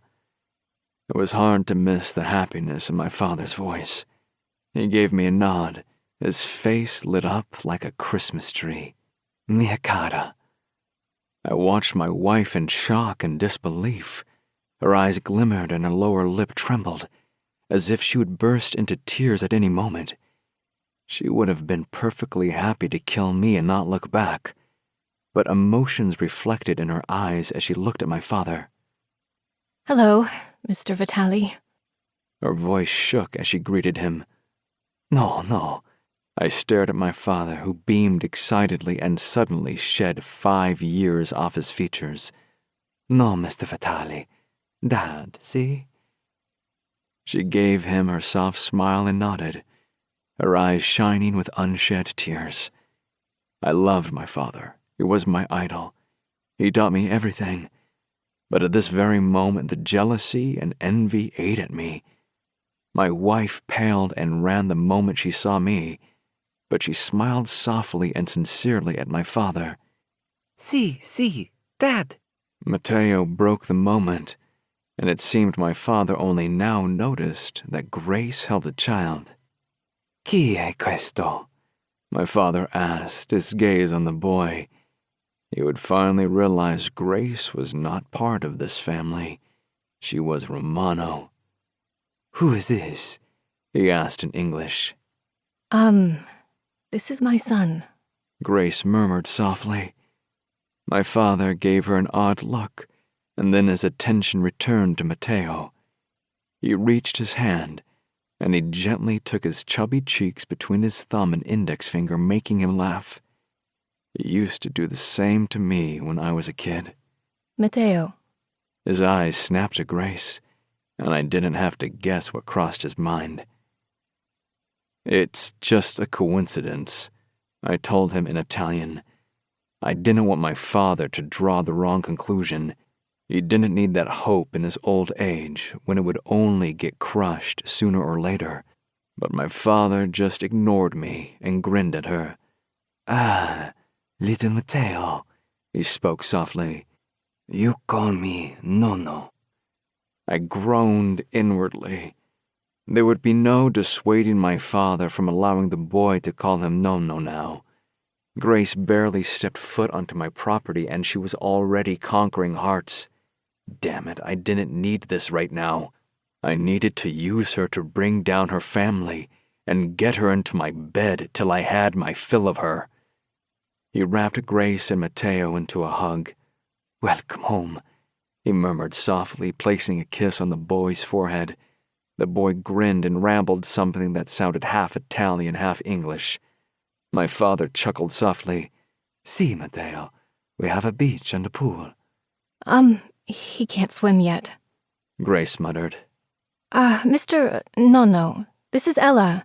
I'm not sure if you remember her. She'll be staying with me. He remembered her. My father never forgot a face. Hello. Ella looked just as happy to be here as Grace. He smiled. Hello, Gabriella. Grazie for watching over Matteo and Grace. She smiled uncomfortably. I think it was the other way around, she muttered. Grace pulled her into a hug. We had each other's back. We watched each other. They shared a smile before Ella's eyes darted to Massimo, a blush coloring her cheeks. She likes him, I realized smugly. And with that realization, a plan formed in my fucked up brain. I knew there was no chance in hell Grace would ever share what happened since those two left the country. but I wondered if Ella would be an easier shell to crack. You must be tired. My father fussed over the women and Matteo. But first we eat. Thank you. All of them headed into the house while Massimo and I lingered behind. The moment they were out of earshot, I turned to Massimo. See if you can get any information out of her friend, I instructed. I want to know what they did for the past 3 years. What the fuck, Luciano? You want me to torture her? No. After all, I wasn't that cruel, yet. Seduce her. That shouldn't be too hard of a task. She liked him, and he obviously liked her too. Without another word, that conversation was over. Massimo didn't need detailed instructions. I was tired as fuck, but we needed an update on what happened over the last few days. Both of us headed into my office, and I dialed up Cassio. "Luciano, you bastard," he greeted me, his voice booming through the speaker. "You're back. Is Massimo back too?" "Yes, we're both here." A moment of silence and an exhale. "Okay, are you going to tell me whether or not you found your wife?" "I did, and she's back here." "Hmm?" He cleared his throat, covering his surprise. "She came willingly?" "No." "Is she working with Alfonso?" God, I fucking hated even thinking that she might be working with Alfonso. "I don't know," I gritted. "She isn't exactly cooperating or talking much. We'll need to keep an eye on everything she does." "Cassio, she's my wife and none of your fucking concern." I tried hard to keep my calm. Just the thought of any other man around my wife or even concerning himself with her was enough to send me into a rage. "I have a tracker on both her and her friend's phone. I will handle my wife my way." Silence followed. I didn't give a fuck if Cassio liked it or not. It wasn't up for discussion. Yes, I banked on him needing me. But even if he didn't, nobody was to touch my wife. "Okay, we'll do this your way. You'll keep me informed, yeah?" Anyone else, Cassio would have killed them for telling him off like that. The fact he let it slide for me said a lot. It was at this precise moment that I knew we would always have each other's back. No doubts, no questions asked. "Yes." "Is she okay?" There was nothing but concern in his voice. "More importantly, are you?" "She has a kid," I grumbled. "Anyhow, tell us what we missed." A heartbeat of dead silence, and then he answered, changing the subject. After all, what was there to say about it? "Well, while you two were strutting through Europe," he said teasingly, trying to lighten the mood. Massimo and I rolled our eyes at the same moment. "Alfonso and my father struck a deal. Romano is playing the Colombians. He and my father plan on ripping Raphael off the moment Alfonso receives the goods, so they get free shipments of women and drugs and keep all the money. Do the Colombians know?" I didn't want to see anything happen to Raphael and his men. Yes, we were all criminals, but Raphael was like us. He stuck to his drugs and arms smuggling, staying clear off human trafficking. If something was to happen to him, the next guy that stepped into his spot might not be so honorable. Yes, Raphael's father was a bastard, but so was Cassio's. We were our own men, not our father's men. Luckily, my father was a great man, but not all of us were lucky like that. "Yes, I alerted them. Anything else?" "There is something else, but we don't have any details yet." Cassio didn't seem happy about it. He was very much like me in that regard. He hated waiting on information. "Luca hacked into our father's email and found correspondence with Alfonso referencing an old agreement between my father and the Romano family. There isn't much more than that. We still have some digging to do before we know exactly what it is, but I don't have a good feeling about it. Have you run it by Nico? There wasn't a man walking this earth that wasn't more cool-headed than Nico, and he had an unkeen way of digging up the past. Probably all his vast contacts in every known and unknown agency on this damn planet. There was a reason he made a good advisor. The man was a human machine.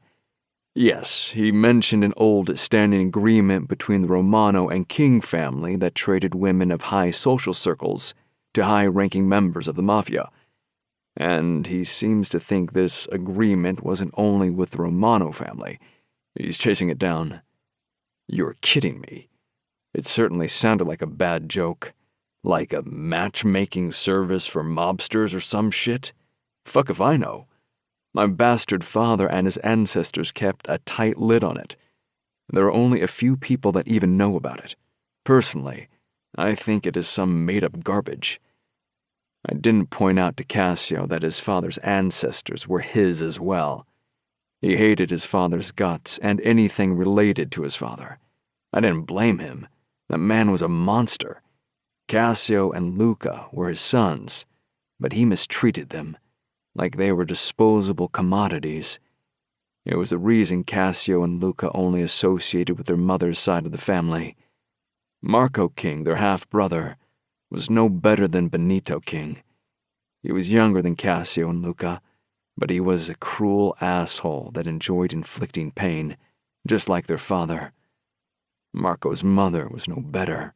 Some airheaded, gold-digging blonde bimbo that insisted she was a natural redhead. The whole world knew she wasn't. It was probably the reason Marco King was obsessed with redheads. Something definitely wrong with that one. Matchmaking for mobsters, I muttered. Now there is something I have never encountered. You and me both. We worked through a few more outstanding items. I would have to get in contact with Ghost soon and schedule the next 3 dates I would require services. That actually improved my mood slightly. For some reason, I liked corresponding with Ghost. I found the humor that shone through those short messages entertained me. The next morning when I woke up, I felt at peace for the first time in over 3 years. I checked my phone to see if Grace or Ella had reached out to anyone. Nothing. Not a single email or text went out. I logged into the security system and accessed the cameras in her son's room. By the time I was done with meetings and handling all the business I'd missed over the last few days, Grace had already gone to bed, along with her son. The room I'd designated for Matteo came up on my phone screen, and I found Grace's sleeping form. Her brown-colored hair spread across the pillow, making her skin appear even paler than it really was. I fucking hated that hair color. She still looked beautiful, but something about those ginger-red curls matched her personality to a T. It took me a few seconds to realize something wasn't right. Where was Matteo? I checked different angles of the room to ensure I covered the entire room. He wasn't there. Abruptly, I jolted out of the bed, put my pants on, and rushed out of the room shirtless. That's when I heard it. The soft giggle of a child. I followed the sound and found Matteo in the kitchen sitting in a high chair. My father fed him brioche con gelato, a sweet roll filled with ice cream, a summer Sicilian breakfast. Neither one of them noticed me, and I listened to my father speak to Matteo in Sicilian dialect about things they would go do today. Matteo grinned, which told me he understood him perfectly. This boy already captured my father's heart. "Come in and sit with us, Luciano," my father said without lifting his head. "Have a breakfast." I sat down next to the boy, his beaming smile contagious. "You like that breakfast, huh?" He nodded his head eagerly. "Si, più, per favore." There was a smudge of ice cream on his cheek. I chuckled. "I think one brioche is quite enough," I told him, smiling. "Your mother won't be happy about feeding you gelato for breakfast." He took my hand and held it as he finished the last bite of his breakfast. My eyes lowered to his small, chubby hand in my large, rough palm. His hand barely covered a quarter of mine. Fuck. My chest hurt again. At this rate, I'd have a heart attack soon. He cooed some more unrecognizable words and I smiled. I guess so, buddy. I didn't pick up on that. Spiaccia, He babbled. He's quite adamant about going to the beach. My father spoke softly, a smile I haven't seen on his face in a long time playing around his lips. Ah, Luciano. Our cook strode into the kitchen. Coffee? Sure, thank you, I told her. And can I have one of those brioche, please? Surprise flashed across her face, but she quickly recovered and brought me a plate. Massimo strolled in at that moment. I want one too, please. He sat down next to my father. Buongiorno. Buongiorno, Massimo. My cousin was the closest thing I ever had to a brother. His mother was my father's sister, and he practically grew up with my sister and I. Maria placed brioche in front of Massimo. Make sure you eat it all, boys. She loved feeding us. Aren't you too old for brioche? I joked, poking at Massimo. you can never be too old for that, He murmured, biting into his breakfast. Besides, aren't you? No, I'm not, I answered him. Damn, I forgot how good they are. Right, Matteo? Massimo looked at the little boy, and the latter nodded in agreement. I smiled, shaking my head at him. Strangely, this moment almost felt like the old days, before life became a clusterfuck, before my mother and sister were killed by the Romano, changing all our lives forever. How about we share this one, Matteo? I asked the little guy next to me, who watched us all with wonder in his eyes. At the offer, his big eyes sparkled like I just offered him the world. I let him take a bite and returned my gaze to my father. Should I take him to the beach? My father asked. Grace said he can't swim yet. Probably better if you don't go down there alone. He nodded. He seems to love the beach. Considering where we found them hiding, I was sure he was right. Boy probably spent every day at the beach, and now he's missing it. Where did you find her? My father asked. There was no question about who we were talking about. Favignane. Your mother's hometown. Surprise etched on his face while I nodded in confirmation. I didn't think it was a coincidence. Grace spent quite a bit of time talking with my father during our short marriage. He often spoke of his time in his hometown and my mother. Was Matteo born there? I shrugged my shoulders. I don't know. He watched me pensively, and I wondered what went through his mind. Usually my father and I were in sync, but when it came to Grace, our wires always got crossed. Lei resta qui, davvero, mio figlio. She will stay here, true, my son? Maybe I shouldn't be surprised that my father still wanted Grace to remain. I thought she'd fall out of his graces, but my father had a permanent soft spot for my wife and our son. Pew! The little boy demanded, giving me time to answer my father. It was certainly bossy. He opened his mouth and waited for his brioche. Hopefully we finish this breakfast before Grace wakes up. Content, he got his food. Matteo reached over closer to me, and I watched, curious what he was doing. Ouch! Little schmuck pulled my nipple. The kid gave me a grin and murmured, Latte. My father burst into booming laughter, shortly followed by Massimo and Maria. I grinned too, hearing my father laugh, making me happy. Sorry, buddy, I told Matteo. I don't have any of that shit there, but Maria will get your milk from the refrigerator. She was already pouring milk into a plastic sippy cup. I could see her back shaking with laughter she was trying to hold back. Glad someone was having fun at my expense. Anywhere else, I'd shoot the fuckers down. But I guess I'd allow it in the kitchen. She brought milk over to him. Here you go, little guy. She placed the sippy cup in front of him. It would seem it didn't take her long to buy all the stuff a kid needs. Grazie. I had to give it to Grace. The boy had manners. Maria, thank you for getting all the stuff we need for Matteo. No problem. It's nice having little ones in the house again. I flinched. Maria has been with us since my sister and I were children. Glancing at my father, I didn't see the usual soul-shattering sorrow on his face. Instead, there was hope, edged in his wrinkles. Yes, she will stay, Dad. I answered my father's earlier question in Italian. I didn't know how I would keep Grace with us, but I'd find a way. If I had to chain her to this house, I'd ensure she remained in this household for as long as my father lived. And if I had to get rid of Matteo's father, fuck it, I would. Everybody had a price. The next few minutes we all sat in silence. Matteo drank his milk, his eyes slightly droopy, like he was getting tired. His fingers wrapped around my finger, his hand resting against the palm of my hand. My father was content just watching Matteo. Massimo was focused on his phone, and I wasn't sure what I felt or where I stood. Matteo?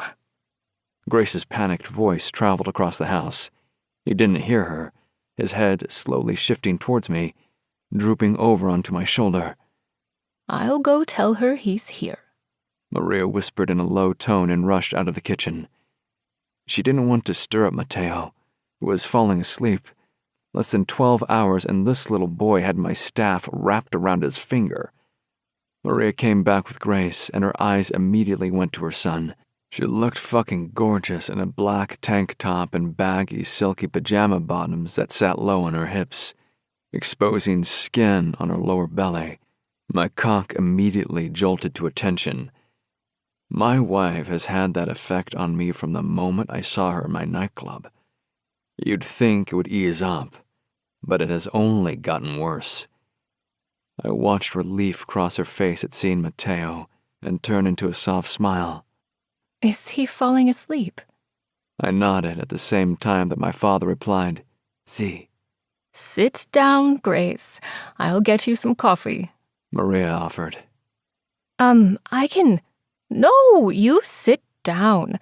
I remember how you like your coffee. Grace tensed slightly at the reference of our past, but my father wouldn't let her retreat. Here, sit with me, Gracie. He patted an empty seat between Matteo and himself. Her gaze darted to her son, who was now soundly asleep against my arm. Then her eyes traveled over me, and I watched her pale, delicate throat move as she swallowed hard. Her gaze was stuck on my chest, lingering over my tattoos. The tattoos always fascinated her. She wouldn't meet my eyes, her cheeks blushing light pink. She wants me. The thought pierced through my brain victoriously. My wife is still attracted to me. Morning, Grace. She startled and her eyes snapped up. Did you sleep well? I asked her, pretending not to notice her attraction towards me. All the while, I schemed how I would get my wife into my bed as soon as possible. Fine. She focused on her coffee and turned to look at my dad, taking the offered seat. Could we get bed rails or something for that bed? It's too high up, and I kept waking up to ensure he didn't fall out. I don't know how I didn't feel him get out of bed. I glanced at Maria.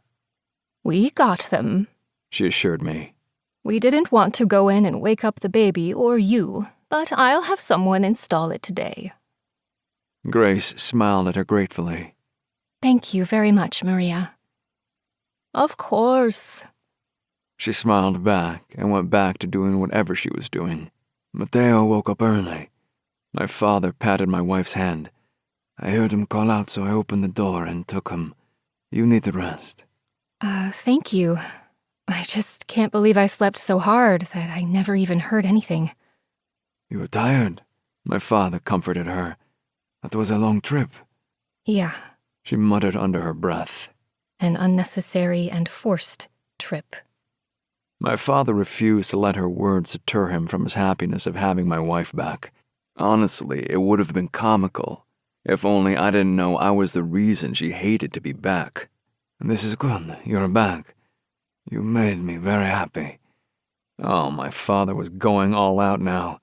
Now I can die in peace. But first, I want to see Matteo grow up. A resigned breath left her lips.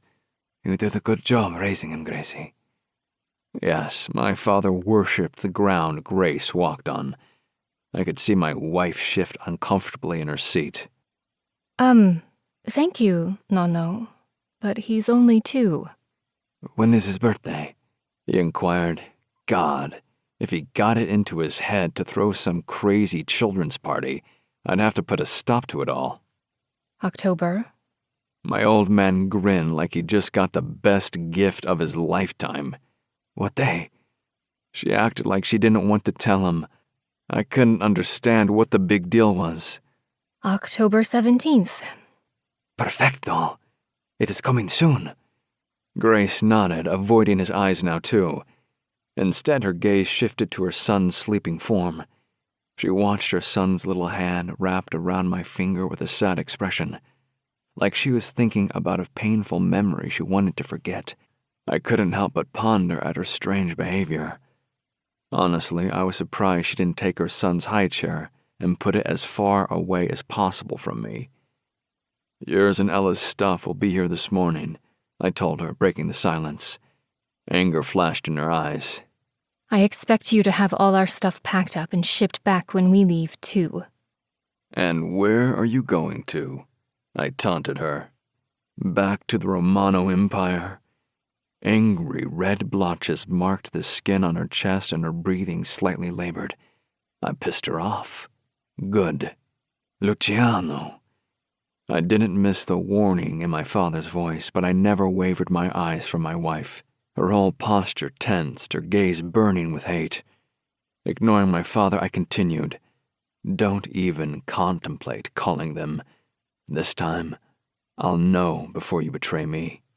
Fuck you. Sitting rigidly, her spine stiff, the look my wife gave me was a clear indication of how much she despised me. I remembered back to our early days of marriage. We fought back then too, but we only did it when alone, without witnesses.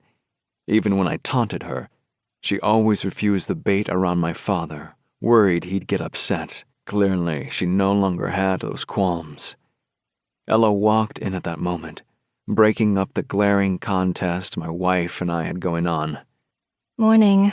Ella murmured and handed my wife her phone. A look they shared, a jerky nod, and my wife bent her head reading something on her phone. An emotion flashed on her face. But Grace now was unlike the woman I married. She was much better at hiding her emotions. I glanced at Massimo, telling him silently to check the tracker. Grace's eyes focused on her phone. I couldn't tell whether she just had good news or bad news.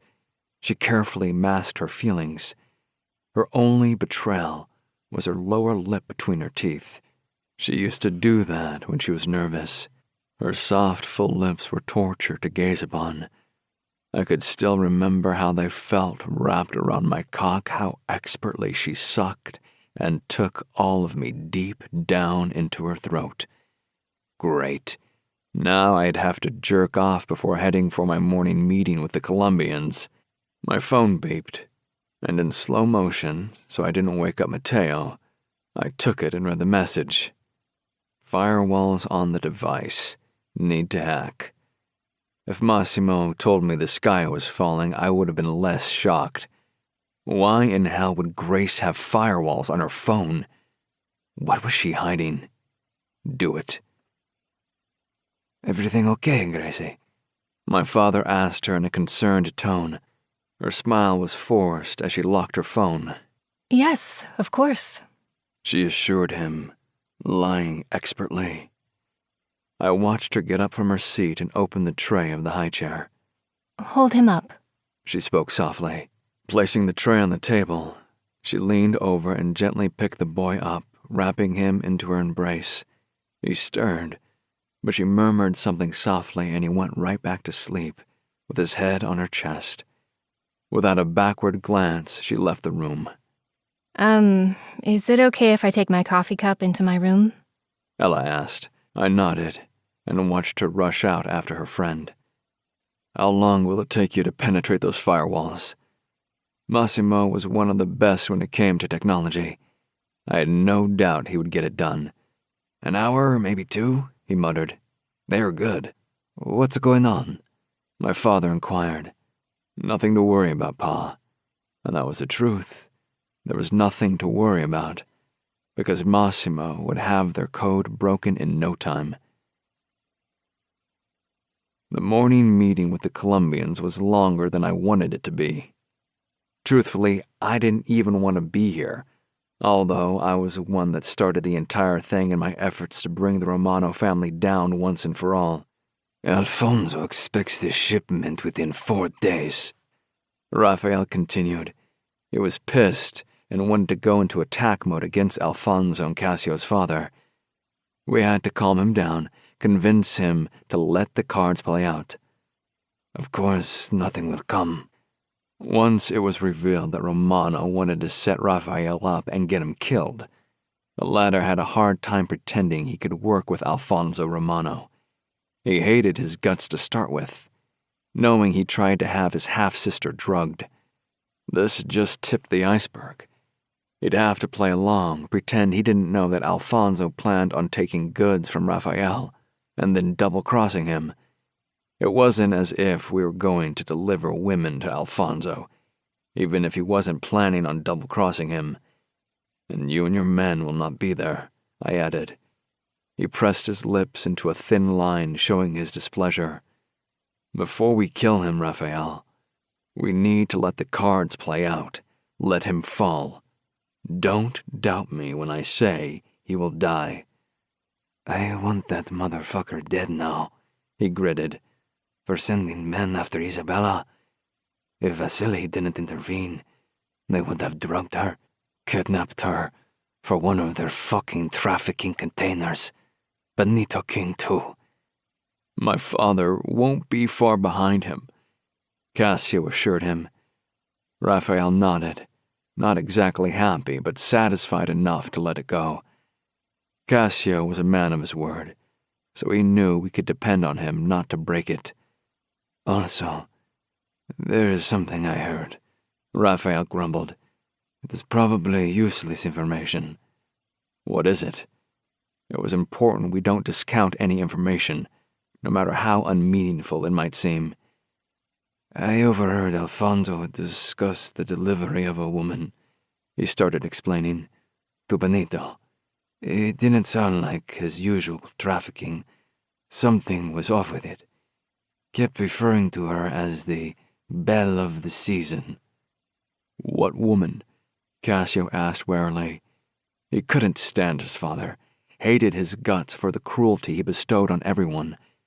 But it seemed Benito constantly had something up his sleeve. Raphael shrugged his shoulder. Fuck if I know.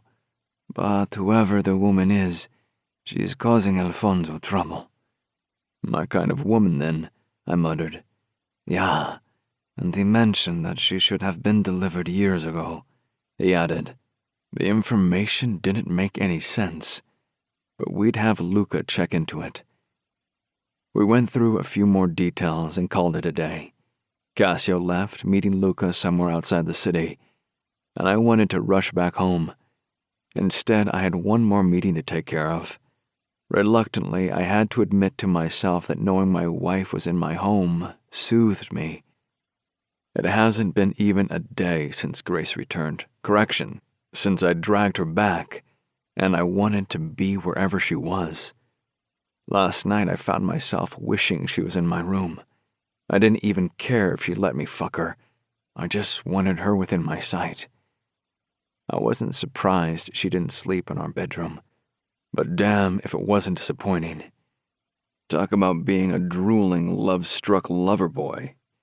Yes, I slept better than any other night since my wife disappeared. But I also spent the entire night fantasizing about her, under me, on top of me, in the shower, bent over the couch. In turn, it made me agitated as fuck as the day progressed. I dialed up Massimo as I walked into my office. Everything ready? Yes, they are all in a virtual lobby waiting for you. Seriously? Fuck. I finally get to see the ghost. Except for one. And the hope was squashed. There was no doubt in my mind which one wasn't. This was the meeting to kick off the plans and schedule for the next 6 months. I have kept the best for myself. As for others, even if Alfonso Romano or Benito King did business with them, I didn't give a fuck. They weren't that good, and most runners avoided doing business directly with Benito King. After that meeting, I finally went home. Once there, I strode directly to the surveillance room. Massimo lifted his hand. He could tell I was in a pissed-off mood during the last meeting. I caught him more than once during our virtual meeting stifling his grin. Of course, it wasn't anyone's fault that the ghost didn't show, but I still wanted to shoot all those assholes. It was a good thing that only Massimo and I could see everyone. All they saw during that meeting was each other's faces, never us. What was the deal with the ghost? I need that motherfucker on my payroll. After my last email, there was no reply, and I found myself wondering if I lost that runner. The services of that individual were highly sought after, and the ghost only took 2 jobs, 3 per month tops. The confirmation email with acceptance of my offer never came, and I debated whether I offered enough now. The ghost was offered the highest retainage, but I was willing to up it to ensure the acceptance. But a response would have to come in order to start the negotiation. I checked my emails on the phone for the 100th time since the virtual meeting ended. My phone buzzed, signaling an incoming email, and I saw the reply. I quickly swiped it open and read it. To Ruthless King, from The Ghost. Agreed to retainage and keeping it exclusive to you. I'll need a few days' notice for upcoming transactions. Sorry I couldn't make your virtual meeting. My terms are unchanged in regards to privacy. If that's a problem, I can't do this. Let me know. Otherwise, business as usual. G. My lip curved slightly at reading the response. Somehow it didn't surprise me, though I had to wonder whether this runner had brass balls or just wasn't afraid. The reputation of the Ruthless King on the black market wasn't the shiniest one, but I paid well, and as long as you didn't fuck me over, I was fair. At least, I believed I was fair. Meeting went well, huh? He retorted sarcastically.